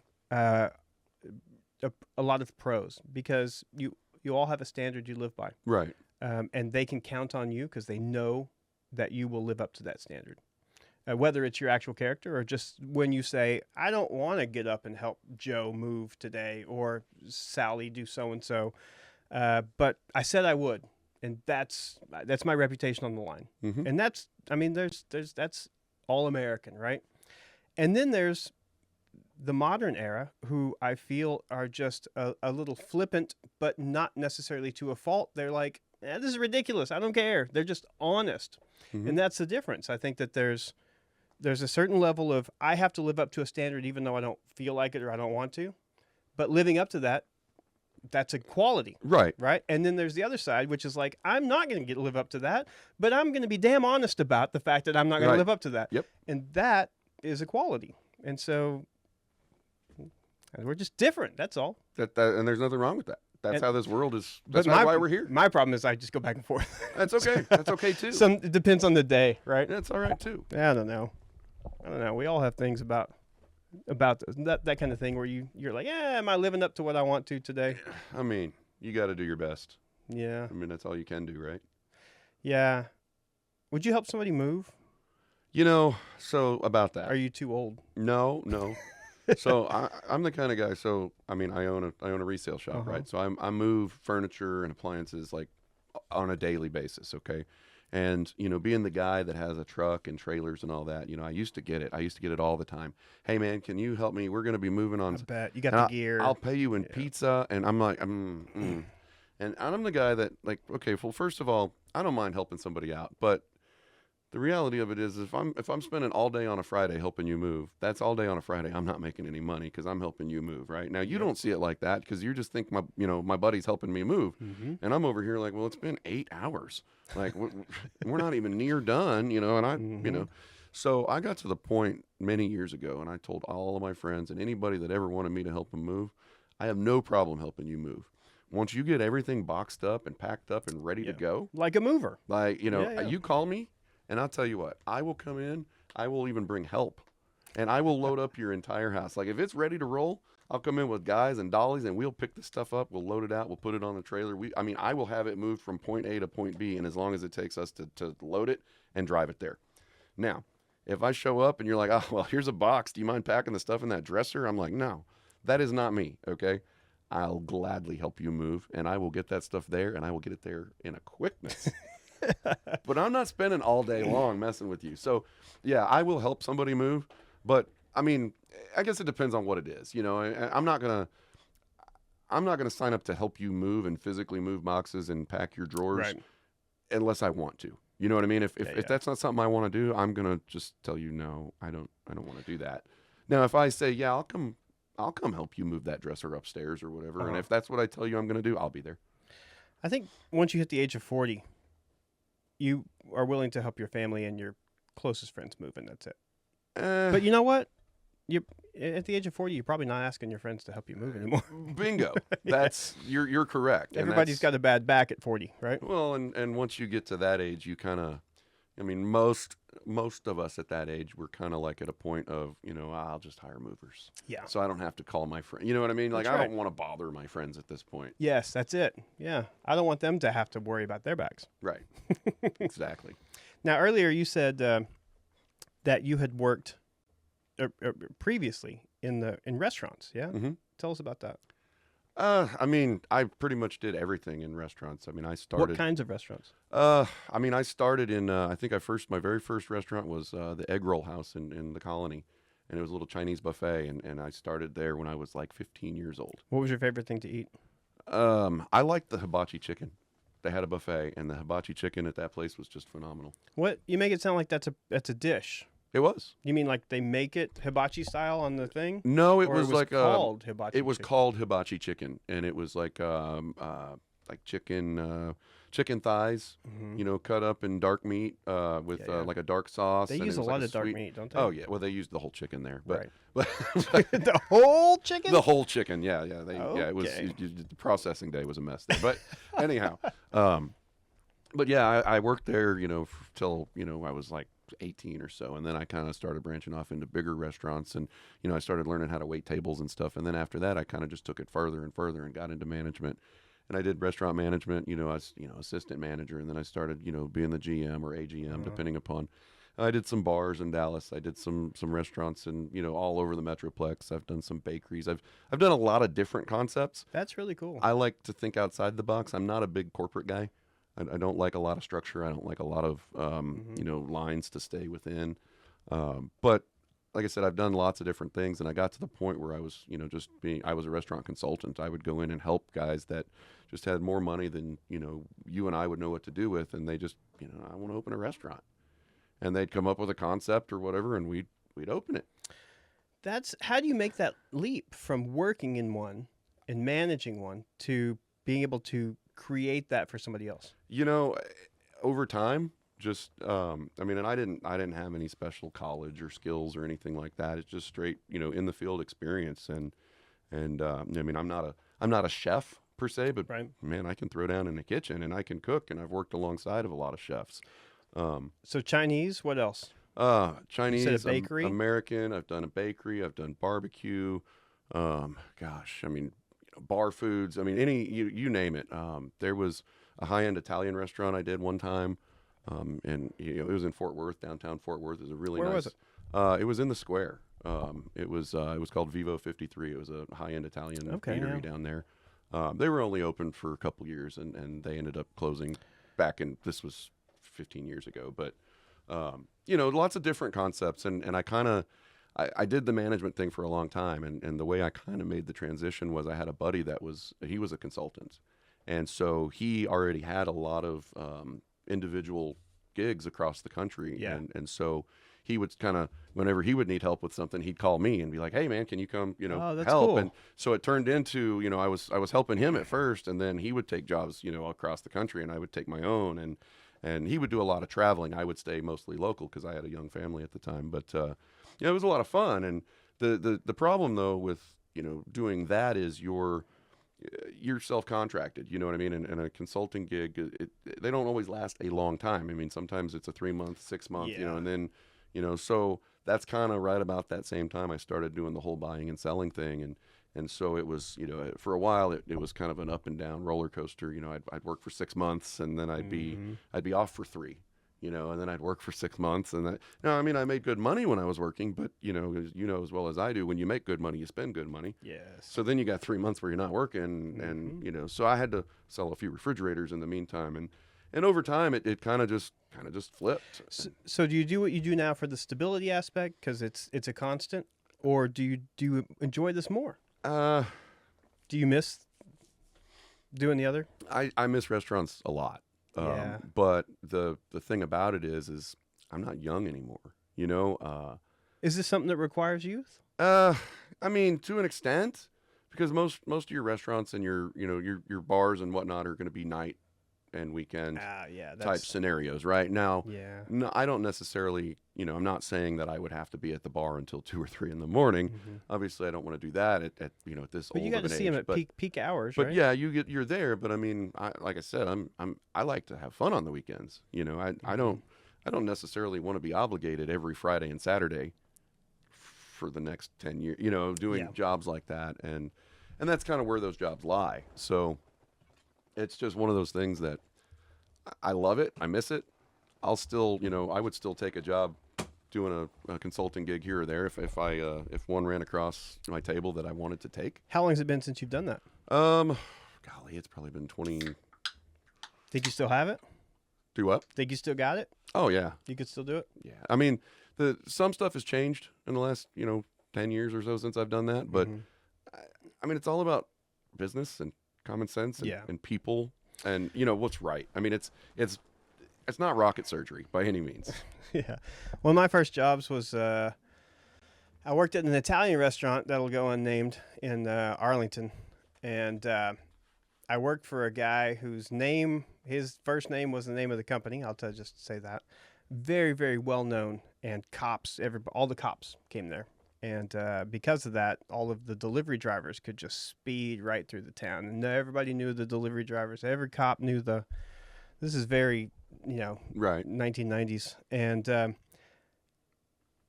I started there as a delivery driver, and then I got older and I started being a waiter and did a little bit all that stuff. And then there was a certain point where I realized I was old enough to start realizing that maybe the owner wasn't so above board.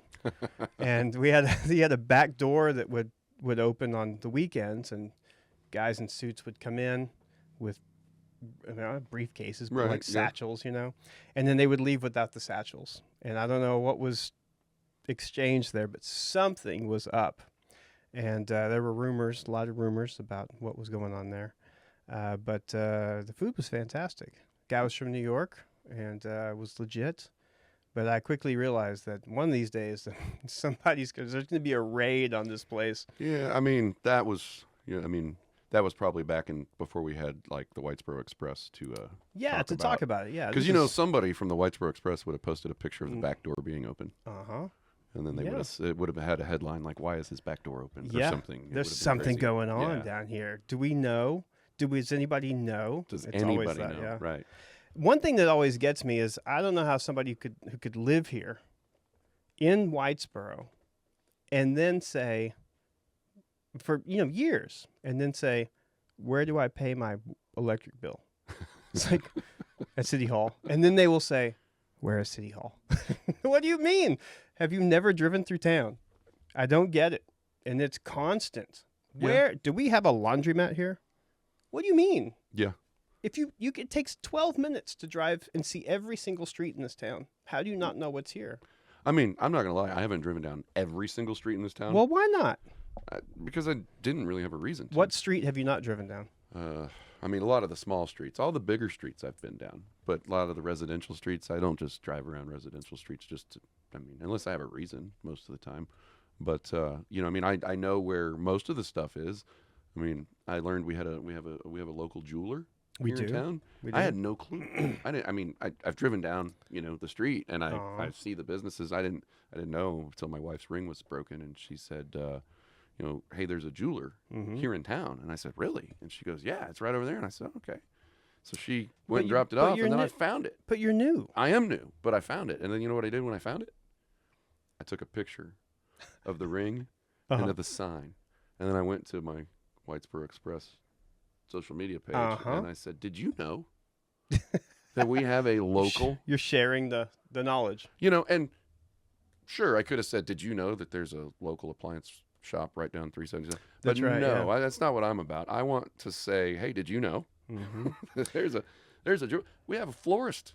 Why can't... Yeah. You told me no 2 years ago when I said, why don't you just open up a store here? You said, heck no. Where would I open one? I don't know. I mean, there's got to be a place. Right on 377. Maybe, but then I'd have 2 stores within like 20 minutes. No, I'll close that one. Close that one. Yeah. Okay. Nah, I mean, it makes sense. I mean, Point's much more busy than we are. Well, it's a lot more central to the Metroplex still. But you don't want to drive 15 minutes down there. It's 20 minutes, isn't it? It's about 22 minutes. Yeah. That's a long way. Well, it's just enough time though to decompress after work. What do you do on your way to work? What do you listen to the radio? You listen to audiobooks? What do you do? Well, definitely not podcasts. But that'll change, right? Oh yeah, now I know I got to listen to podcasts. That's right. Because I'm at podcast least famous this now. one. Yeah, at least this one. Most of the time, I just listen to Pandora or I listen to a lot of Fox News. I know people don't like Fox News sometimes, but our town is. I did some research on this recently after the last election. I thought I'm going to look this up. Our precinct is like it covers the city. And then just a little bit outside the city. Right. A couple of miles in every direction. It goes a little bit further north. The last 3 elections, 2024, 2020, and 2016, and the governor's elections, I guess there was maybe just one in that time. You take all those and you combine them. Our precinct is 87.9 or something, nearly 88% red. 88, 89 out of 100 people vote Republican in this area. Yeah. Yeah. So I think it's safe to say. Yeah. You actually had a sign up that said, what was it? Make used appliances great again. What was it? Yeah, make appliances great again. Make appliances great again. Yeah. Was that well received? I mean, nobody complained. Did anybody comment on it? I don't know that anybody even commented. But I thought it was clever. It was. Yeah. I mean, why not? You gotta play on what's going on. So. Yeah. I think that it's very interesting that in the small town, when we talk about the controversies and all this stuff, the politics and all of that, it's pretty surprising to me that national politics aren't discussed here very much, and that's one of the things I love about this small town. And that is a good thing, and that's part of why like the local group. We want people to talk about local politics. I mean, we don't necessarily care so much about national. You know what I mean? It's not the group for that. It's a local community group. I mean, well, coming from the Metroplex, it's like everybody's about that all the time. And then coming here, it's like we don't. I especially when we first moved here. We moved here in summer of 19, and so the election's not too far down the line. And it was like I just don't want to deal with any of this, And then COVID, and I was just done with all of it. Right. Just sick of it. And it was so refreshing to have the ability to live in a place where that's not the thing. You can live without it. Right. You can just separate yourself and be done with it. Yeah. And I mean, I care about national politics, of course. It affects us all. But to not have it, shoved down your throat every day, you're able to just skip it and check in when you want. Right. And we're in a bubble here. We are. This is the Whitesboro bubble. I mean, that's like you said earlier, some people never leave. Some people leave every day. But we want to talk about what's local. I mean, and that's what people want to read. I mean, nobody wants to go on a Whitesboro Express and hear what Donald Trump did today. Occasionally somebody will post something like that. And it's like I said, it's freedom of whatever, freedom of it's the playground. You go play. There's always that one weird guy at the park. At the playground that's like wandering around talking to himself. We have those on Facebook too. So have you enjoyed? Are you glad you picked Whitesboro? Yes. Yeah. I like it. It's a small town. Like I said, growing up in like the Colony and Little Elm areas, they were small when I was there. When I got there, they were small. When I got here, It was small, and it still is small. And it's just something about being able to send. Like I said, when we moved here, my daughter was 6th grade. And she would like literally go with her friends, and they'd go all the way up, up here in town to the Easy Mart next to City Hall. Yeah. Like, I mean, that's all the way across town. I would never send my middle school aged kid, boy or girl, like across Little Elm now, by themselves. Yeah, absolutely No. not. Yeah. But here I could do that. And I felt confident that my kid and her friends could walk, walk down the road without much of a problem, because it is that small town. And I know for a fact that if there was a weird car driving down Union Street at 7 miles per hour, I wouldn't have to worry about my kids. Somebody would be following them, recording them, and asking why they're driving so slow. Yeah. So I saw on my Facebook profile, I was watching, my wife and I were watching an episode of South Park, and it was, they were making fun of something, and they were driving across country, and one of the towns they went through had the name Whitesboro, and it said, it was, perfect all-American town, right. And the headline was, Whitesboro, if you lived here, you'd be safe now. And I thought, so we went back and I took a screenshot of it, and that's what's on my Facebook. But it's very much like that. I mean, this is, as much as we have our differences, I don't know that there's anybody in town that I wouldn't trust to take care of my kid if it came down to it. You know what I mean? And I would hope that everybody would trust to us. I mean, this is we may have our differences here and there, but in the end, it's we all share common values, and protection of our families and of our town and things like that. We all care deeply about that. We share a lot of that. When we talk about that 87% conservative thing, right. It's less about whether it's conservative or not, but it's more about how it's shared values, right? Shared principles and stuff like that. And one of the things we all want, of course, is our kids to be able to play out safely. I mean, and you want to know your neighbors. Yeah. Like takes a village and all of that. Like my street, when we moved there was no houses, and now it's full of houses. And I mean, you got any snakes over there? We've seen some little rat snakes, but not much.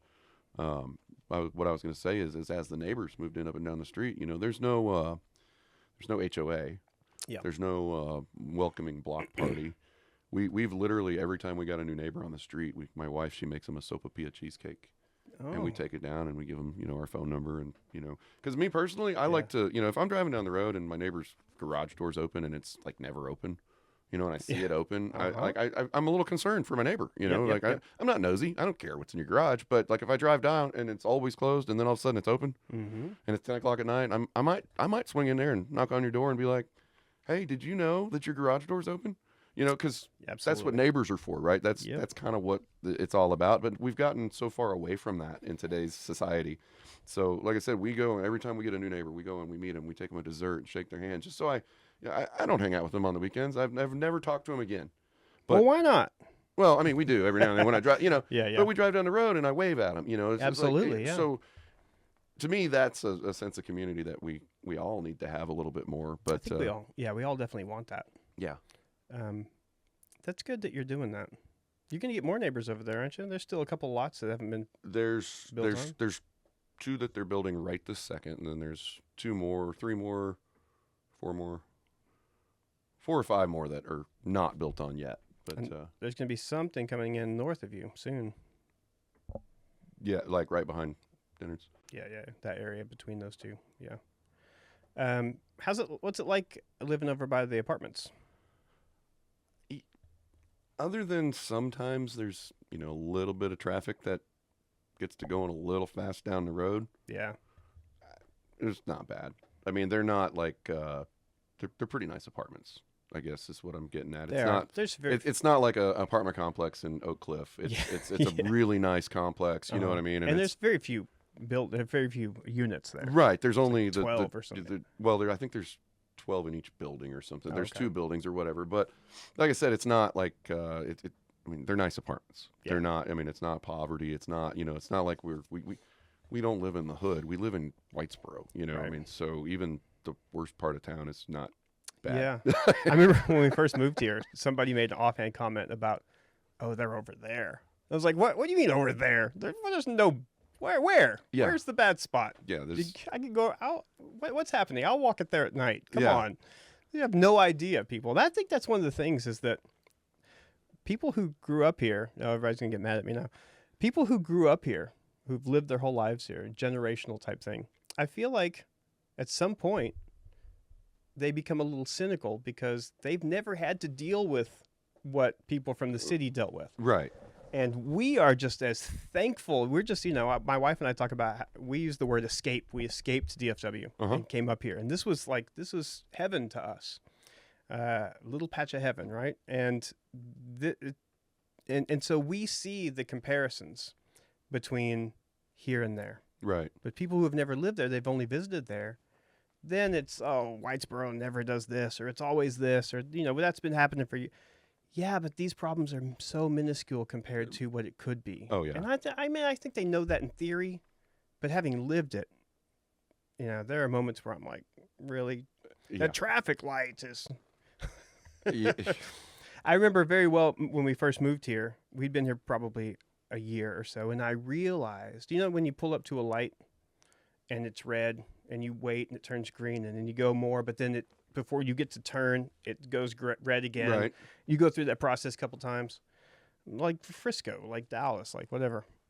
That hasn't happened to me in 5 years. Oh, yeah. I mean, maybe once a year at the light at 377 in Union, but I mean that doesn't happen. If it's 12 miles away, it takes me 11 minutes to get there. We used to live, 40 miles from my in-laws, and it would take us an hour and 10 minutes to get there. Why do we do that to ourselves? I mean, just a little bit farther south on 380. I mean, you can go 2 miles and it'd take 2 hours. Yep. Right now, I can't. I'm so glad that we moved out here because I don't go south of 380 very often if I don't have to anymore.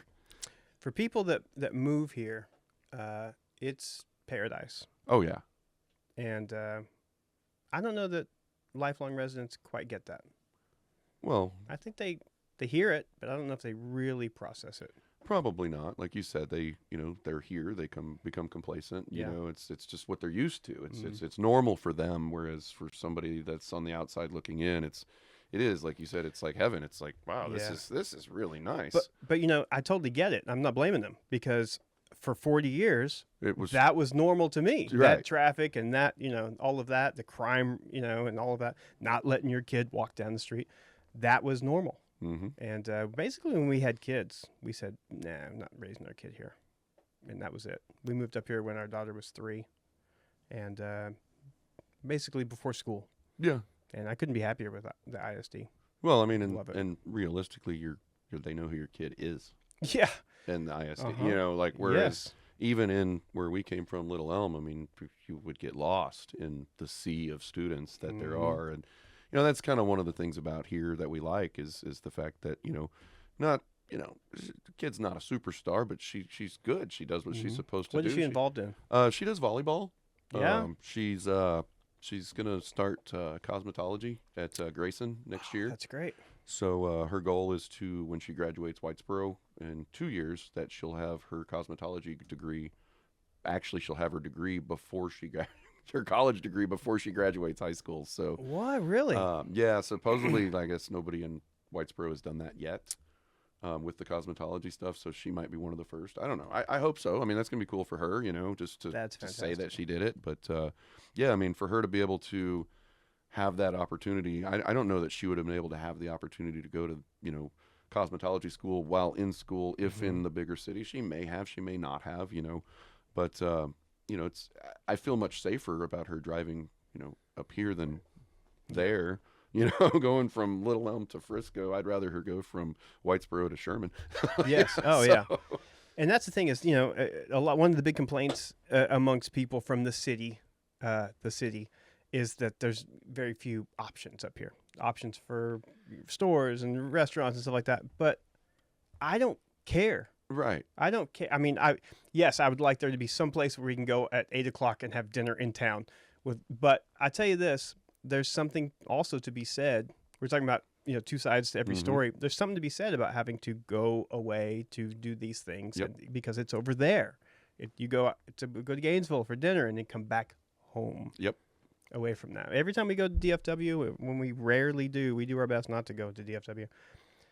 There's a moment where we get past Salina and the road opens up and you go, and it's like a weight off your shoulder. Back in the Boro, okay, back in this life, and I think it's almost like a trauma that to an extent. Yeah. Where it's like, oh gosh, you're reminded when you go back what it's like, and how did I do this for so long, and thank goodness we're here. Yeah, absolutely. It's a beautiful thing. It's cool to talk to somebody who has experienced that as well. Although, yeah, you're right that Little Elm is not quite, Dallas. But It's not, but it's bigger. Yeah, it's bigger than here. So Absolutely. it's definitely something to compare. Now, I got to hear about your involvement with Kim at Ranch 82. Tell us about that. So you are the official bingo caller. I am for probably their most popular event, is it not? I would say that it's probably one of the most popular events that they host monthly. It sells out every time. Yeah, every time. It's typically the first Monday of each month. It starts at roughly about 7:00, and we go till about 9:00. They open the doors, I think, at about 4:30 or 5 each day. And the women they start showing up that early every day. Every month they start showing up that early.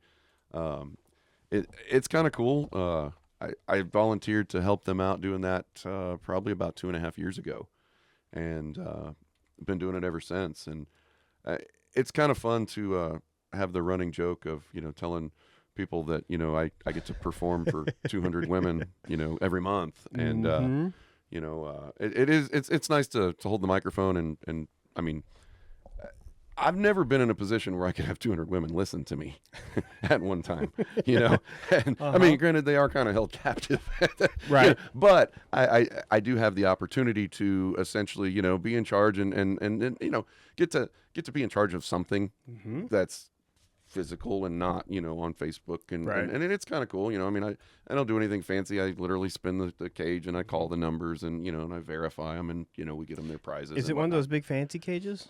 No. This it's so Whitesboro. It's like, I mean, but it's great because it's Whitesboro. You know what I mean? Like nobody expects anything more. Like me, I'm big city. I'm thinking, oh, okay, well, bingo. And I'm like, oh man, we could make this so much bigger. We could have the big cage, and we could put the numbers up on the wall, and have all this, and.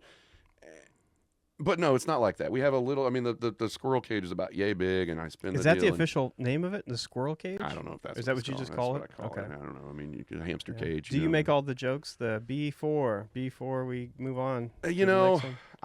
When I very first was asked to do it, I had never done it before, so I was like, well, I should probably look this up. I don't know what a bingo caller does. Is like an auctioneer. Like, what do I do? And there are calls like that some of the bingo guys do, and. Yeah, that's not me. I don't like. I'll go a different route. I just call the number and the road less traveled. Yeah, pretty much. I mean, every now and then I'll make I'll crack a little joke or something. But these ladies, what's a joke you might make? Well, I don't know. It's kind of funny because I'm contracted to say 069 like 8 times a night. Right. And these women, I tell you what, these women, they need Jesus. They man, you say 069. It doesn't matter how I enunciate it. It doesn't matter how I say. 069. I could say 069. I could say 069. It doesn't matter. And these women, I tell you, Ben, they are hooting and hollering every single month. It is insane. 200 women giggling at once. Giggling. Oh my goodness. It is. They need to grow up. I know.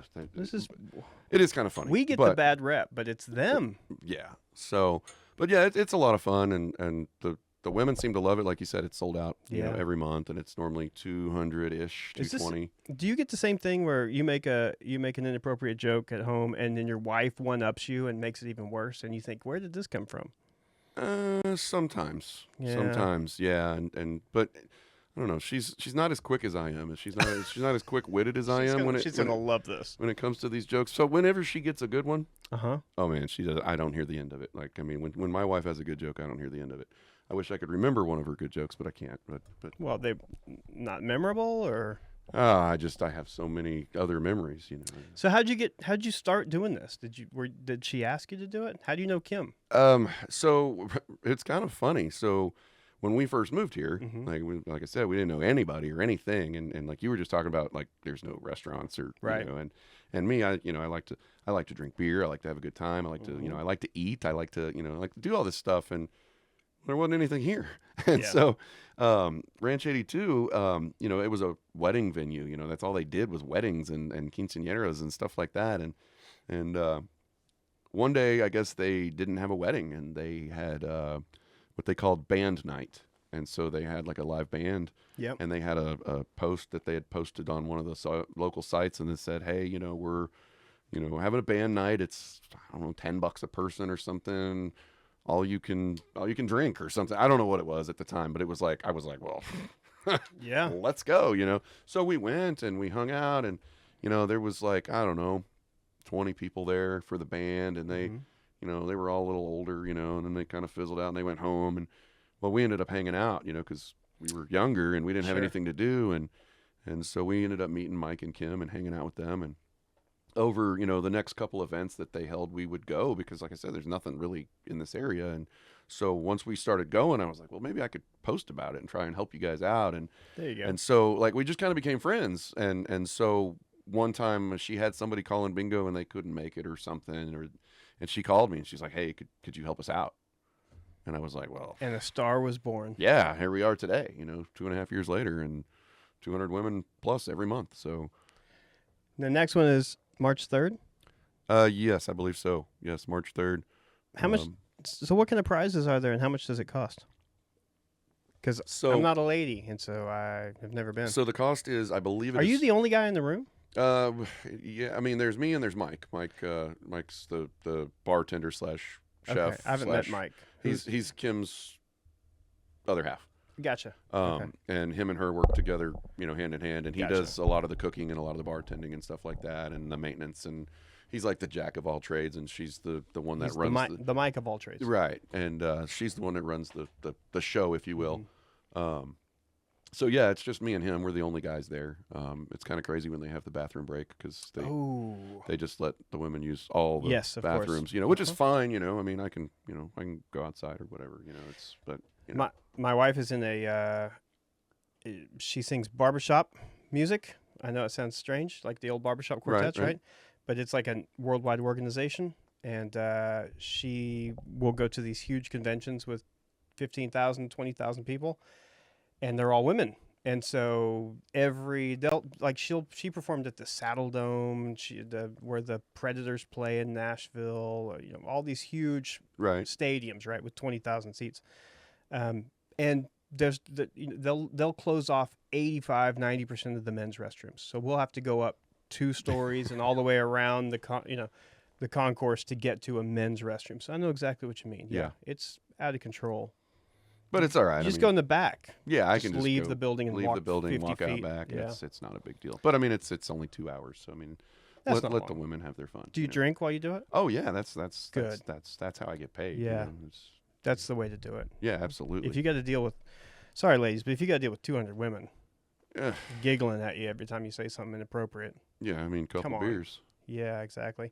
We've gotten to know Kim a little bit, my wife more than I, but we've talked a little bit, and she's been just awesome to us. Working with, because we kind of live in the same world with Right. Working with Cook's Main Stage, and the same challenges, the same victories, and some things work, some don't, and the learning curve, and all of those things, and I think that we share the same language, Yeah, speak the same language to an extent. Probably and share the same vision. I mean, everybody wants their business to grow, obviously, and I think you guys have there's similarities, and like you said, the cooks thing, similarities, and and then but there's some also differences, yeah.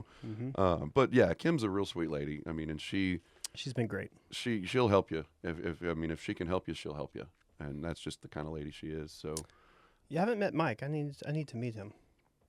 They've been doing some changes there. Yeah, they're going to move over to doing more. Tell me about that. So and I'm not involved in all of that. Right, but you got got to know more than us. But I do know that so they are switching over to a full restaurant and bar. They're going to, at least the plan right now is to have live bands or music on Friday and Saturday nights. Okay. They're shooting for more of like a Southern style, chicken fried steak, burgers, kind of stuff like that. Maybe some chef specials, on the weekends type of deal. Just something that Whitesboro doesn't have. Yeah. And that's what people are looking for, I believe, is something that they can, go to. And like you said, there's something about leaving to go to dinner and then coming back, but there's also something to staying here and, going to dinner. And, especially if you're going to have a couple drinks, it's just smarter to be closer to home than be driving all over town. And so, options. That's absolutely. Yeah. Just a few options. That's all. I think that's what everybody wants. Just so I'm excited for them. I hope that, any idea when that transition takes place? I know they're starting their soft opening this next weekend on Valentine's Day. So they're going to be open Friday and Saturday night. It's reservation only right now. They're going to be doing soft openings from what I understand through March until April 1st, and then April 1st would be the actual kickoff, the grand opening of the That's great. restaurant. I hope that's the proper timeline. We all know how that goes when it comes to opening restaurant or opening business and restaurants in general. There's always some sort of delay, but hopefully with enough time for all the soft opening days, they'll be enough time to work out the kinks in that time frame as well. So, well, that's great. Yeah, I want them to succeed. It's a great facility. They're great folks, and I think that's something that we need. It's something that I think that's something that majority of people want. Oh yeah. We got to have something, and that fulfills that need. It's just right down the street, and that's great. We got 5 questions with. You want to do it? This is at the end of every episode. We're going to ask you some questions. Okay. We'll move this over here and we'll look at this. Don't read ahead. Don't read ahead. Yeah, okay. you're not allowed to read not ahead. Allowed to read ahead. All right, these are 5 questions. You got to answer. You got limited time. How about that? This is always fun for me. Okay. Not so much fun for the guest. Don't look. You're supposed to be looking. I'm not looking. Look at me. Oh, look at you. Okay. Yeah. Sorry. Do smart appliances make life easier, or are we too dependent? We kind of touched on this a little bit. I would say that we're too dependent. Do you have any fancy stuff on yours at home? You said that. What'd you say? Commercial grade? What'd you call them? Designer grade? Developer? What'd you call it? Oh, the washer and dryer that I have. Yeah, your stuff. Sorry. My appliances, they're builder grade. That's what I said. What does that mean? I was so builder time grade. out. I was a little ashamed to ask you earlier. I was like, I should probably know what this is. I'm gonna embarrass myself, but so I didn't ask you. But now I don't care. So it's a new build, right? My house was brand new when I bought it. Right.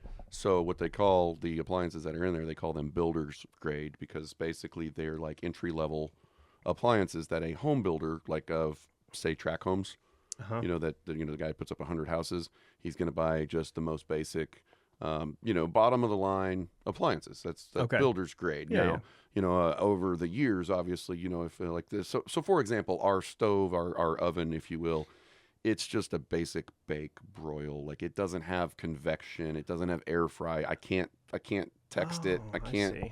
I thought when you said this that this was like a step up. No.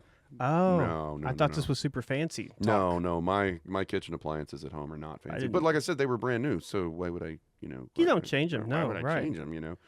My washer and dryer are pretty nice. They're Maytags, but yeah, gently used is just as good as new. Absolutely. Let's not forget that. Absolutely. That's a very, very important point. And cheaper.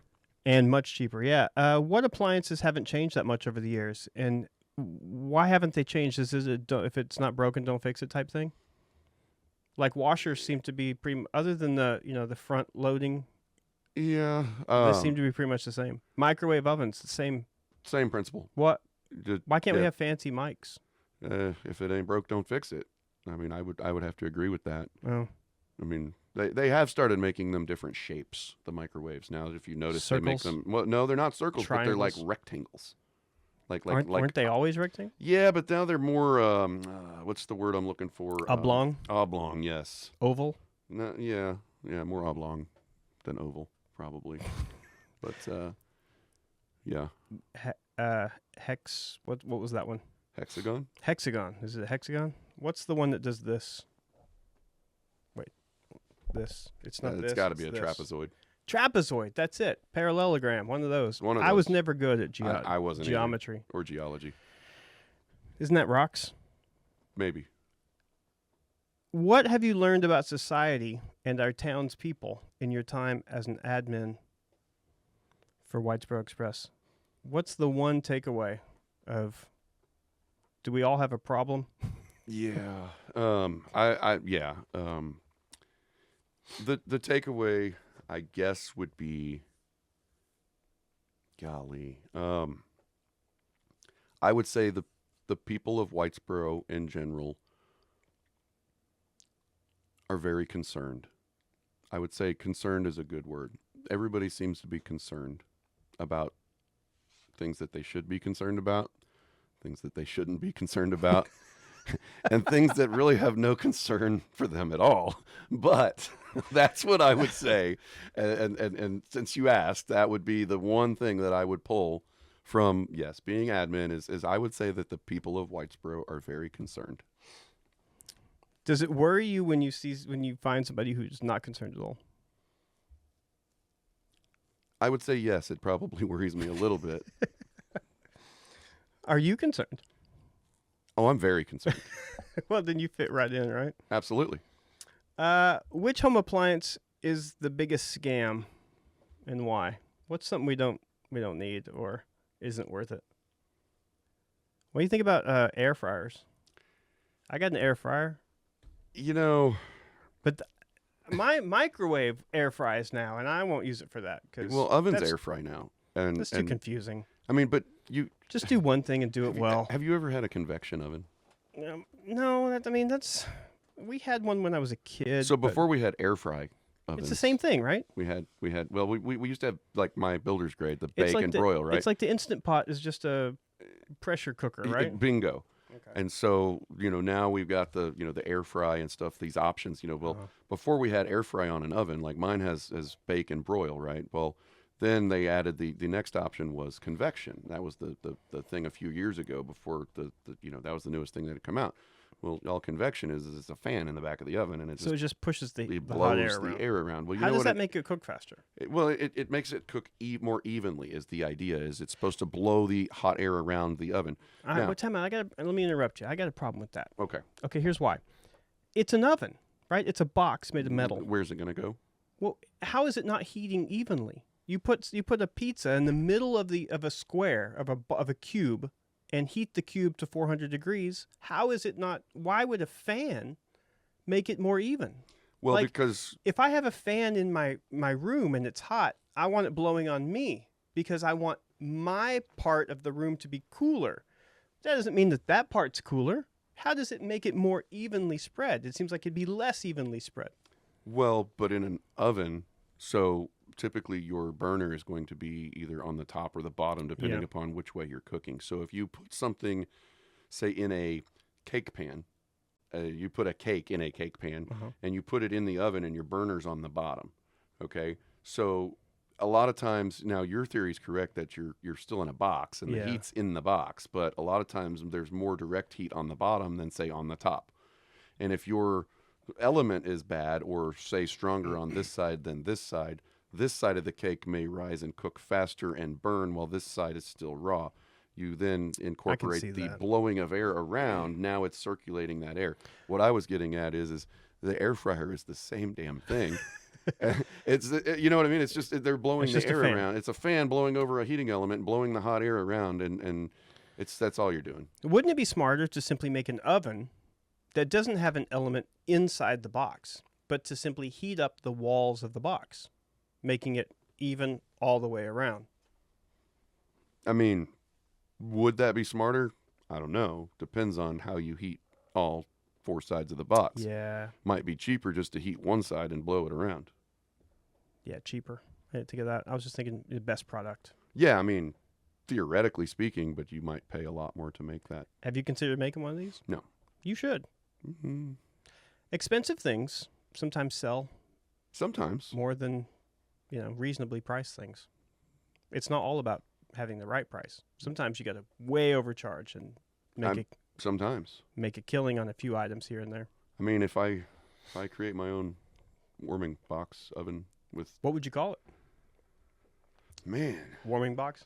I'd have to call it like Ben's warming box or something. I'd have to give you some credit. Well, I appreciate that. Yeah. I mean, I'd have to give credit where credit's due. Well, thanks. I'm glad we had this discussion in case that pops up. Yeah.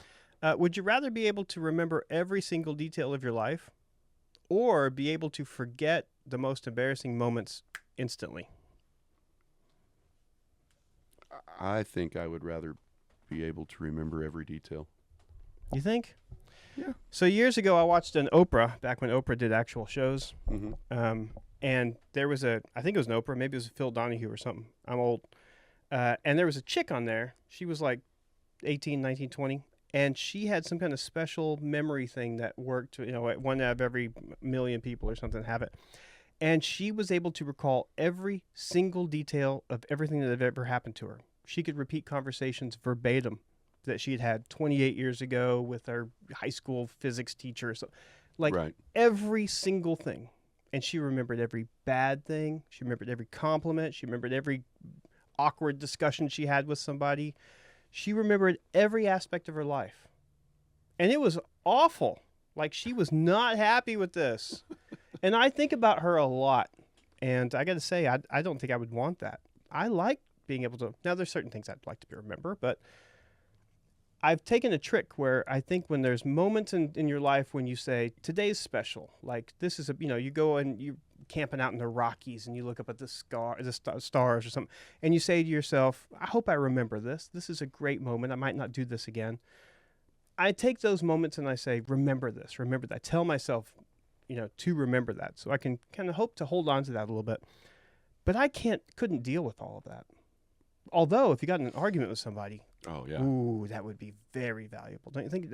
She'd have to be an attorney, don't you think? Wow, that'd be a good skill set. What would be the have. best? What would be the best job? Man, if you could remember everything. Stenographer. I mean, maybe. Just repeat it. Don't write anything. Just pretend. Yeah. Yeah, I mean, an attorney would be a good job for if you remembered everything. I mean, also, local Facebook admin of a local community that group. would be it. Because people, they love to delete things too. So. Yeah, you could say, Joyce, 6 months ago, you made a comment that's very, hypocritical of what you're saying now. Exactly, Joyce. Yeah, well, I got to tell you, I really appreciate, I'll be the one to tell you that Whitesboro Express is just a mirror. It's just a mirror of people. Mm-hmm. And whatever they choose to show into the mirror is what comes back at them. And that's good and bad. And it's not that there's good and bad people. I think everybody has good and bad moments. We all have a good and bad side. But I do appreciate y'all being the arbiters and the managers of it, because it can't be fun all the time. There's got to be moments where it's got to be hilarious, but yeah, there's got to be moments where you're like, why am I doing this? What's the point of this? This isn't worth the pain. And so I do appreciate the work that y'all put into it. I think that what y'all do is got to be frustrating, and so I'm here to say thanks. Well, thank you. We appreciate it. Yeah. And I mean, it's don't envy frustrating you. to an extent. I do but not envy you. Again, it's social media, so I can always just put my phone down Yeah. and walk away. But then who's in charge? Well, Who's in charge? Sometimes the kids got to play on the playground by themselves. Hey, thanks for coming today. It was great Absolutely. to get to know you better, and I appreciate it. And we appreciate y'all sticking in and watching all of this. This is 2 hours. This is great. Nice. We learned a lot about one of our neighbors. Well, there you go. That's what it's all about. Kevin Price, thanks for being here. And, we appreciate you telling your story of what it's like to live here. And we know that life is better. In the Boro. That's right. Better in the Borough. We'll see you guys next time on Life in the Borough. See you then.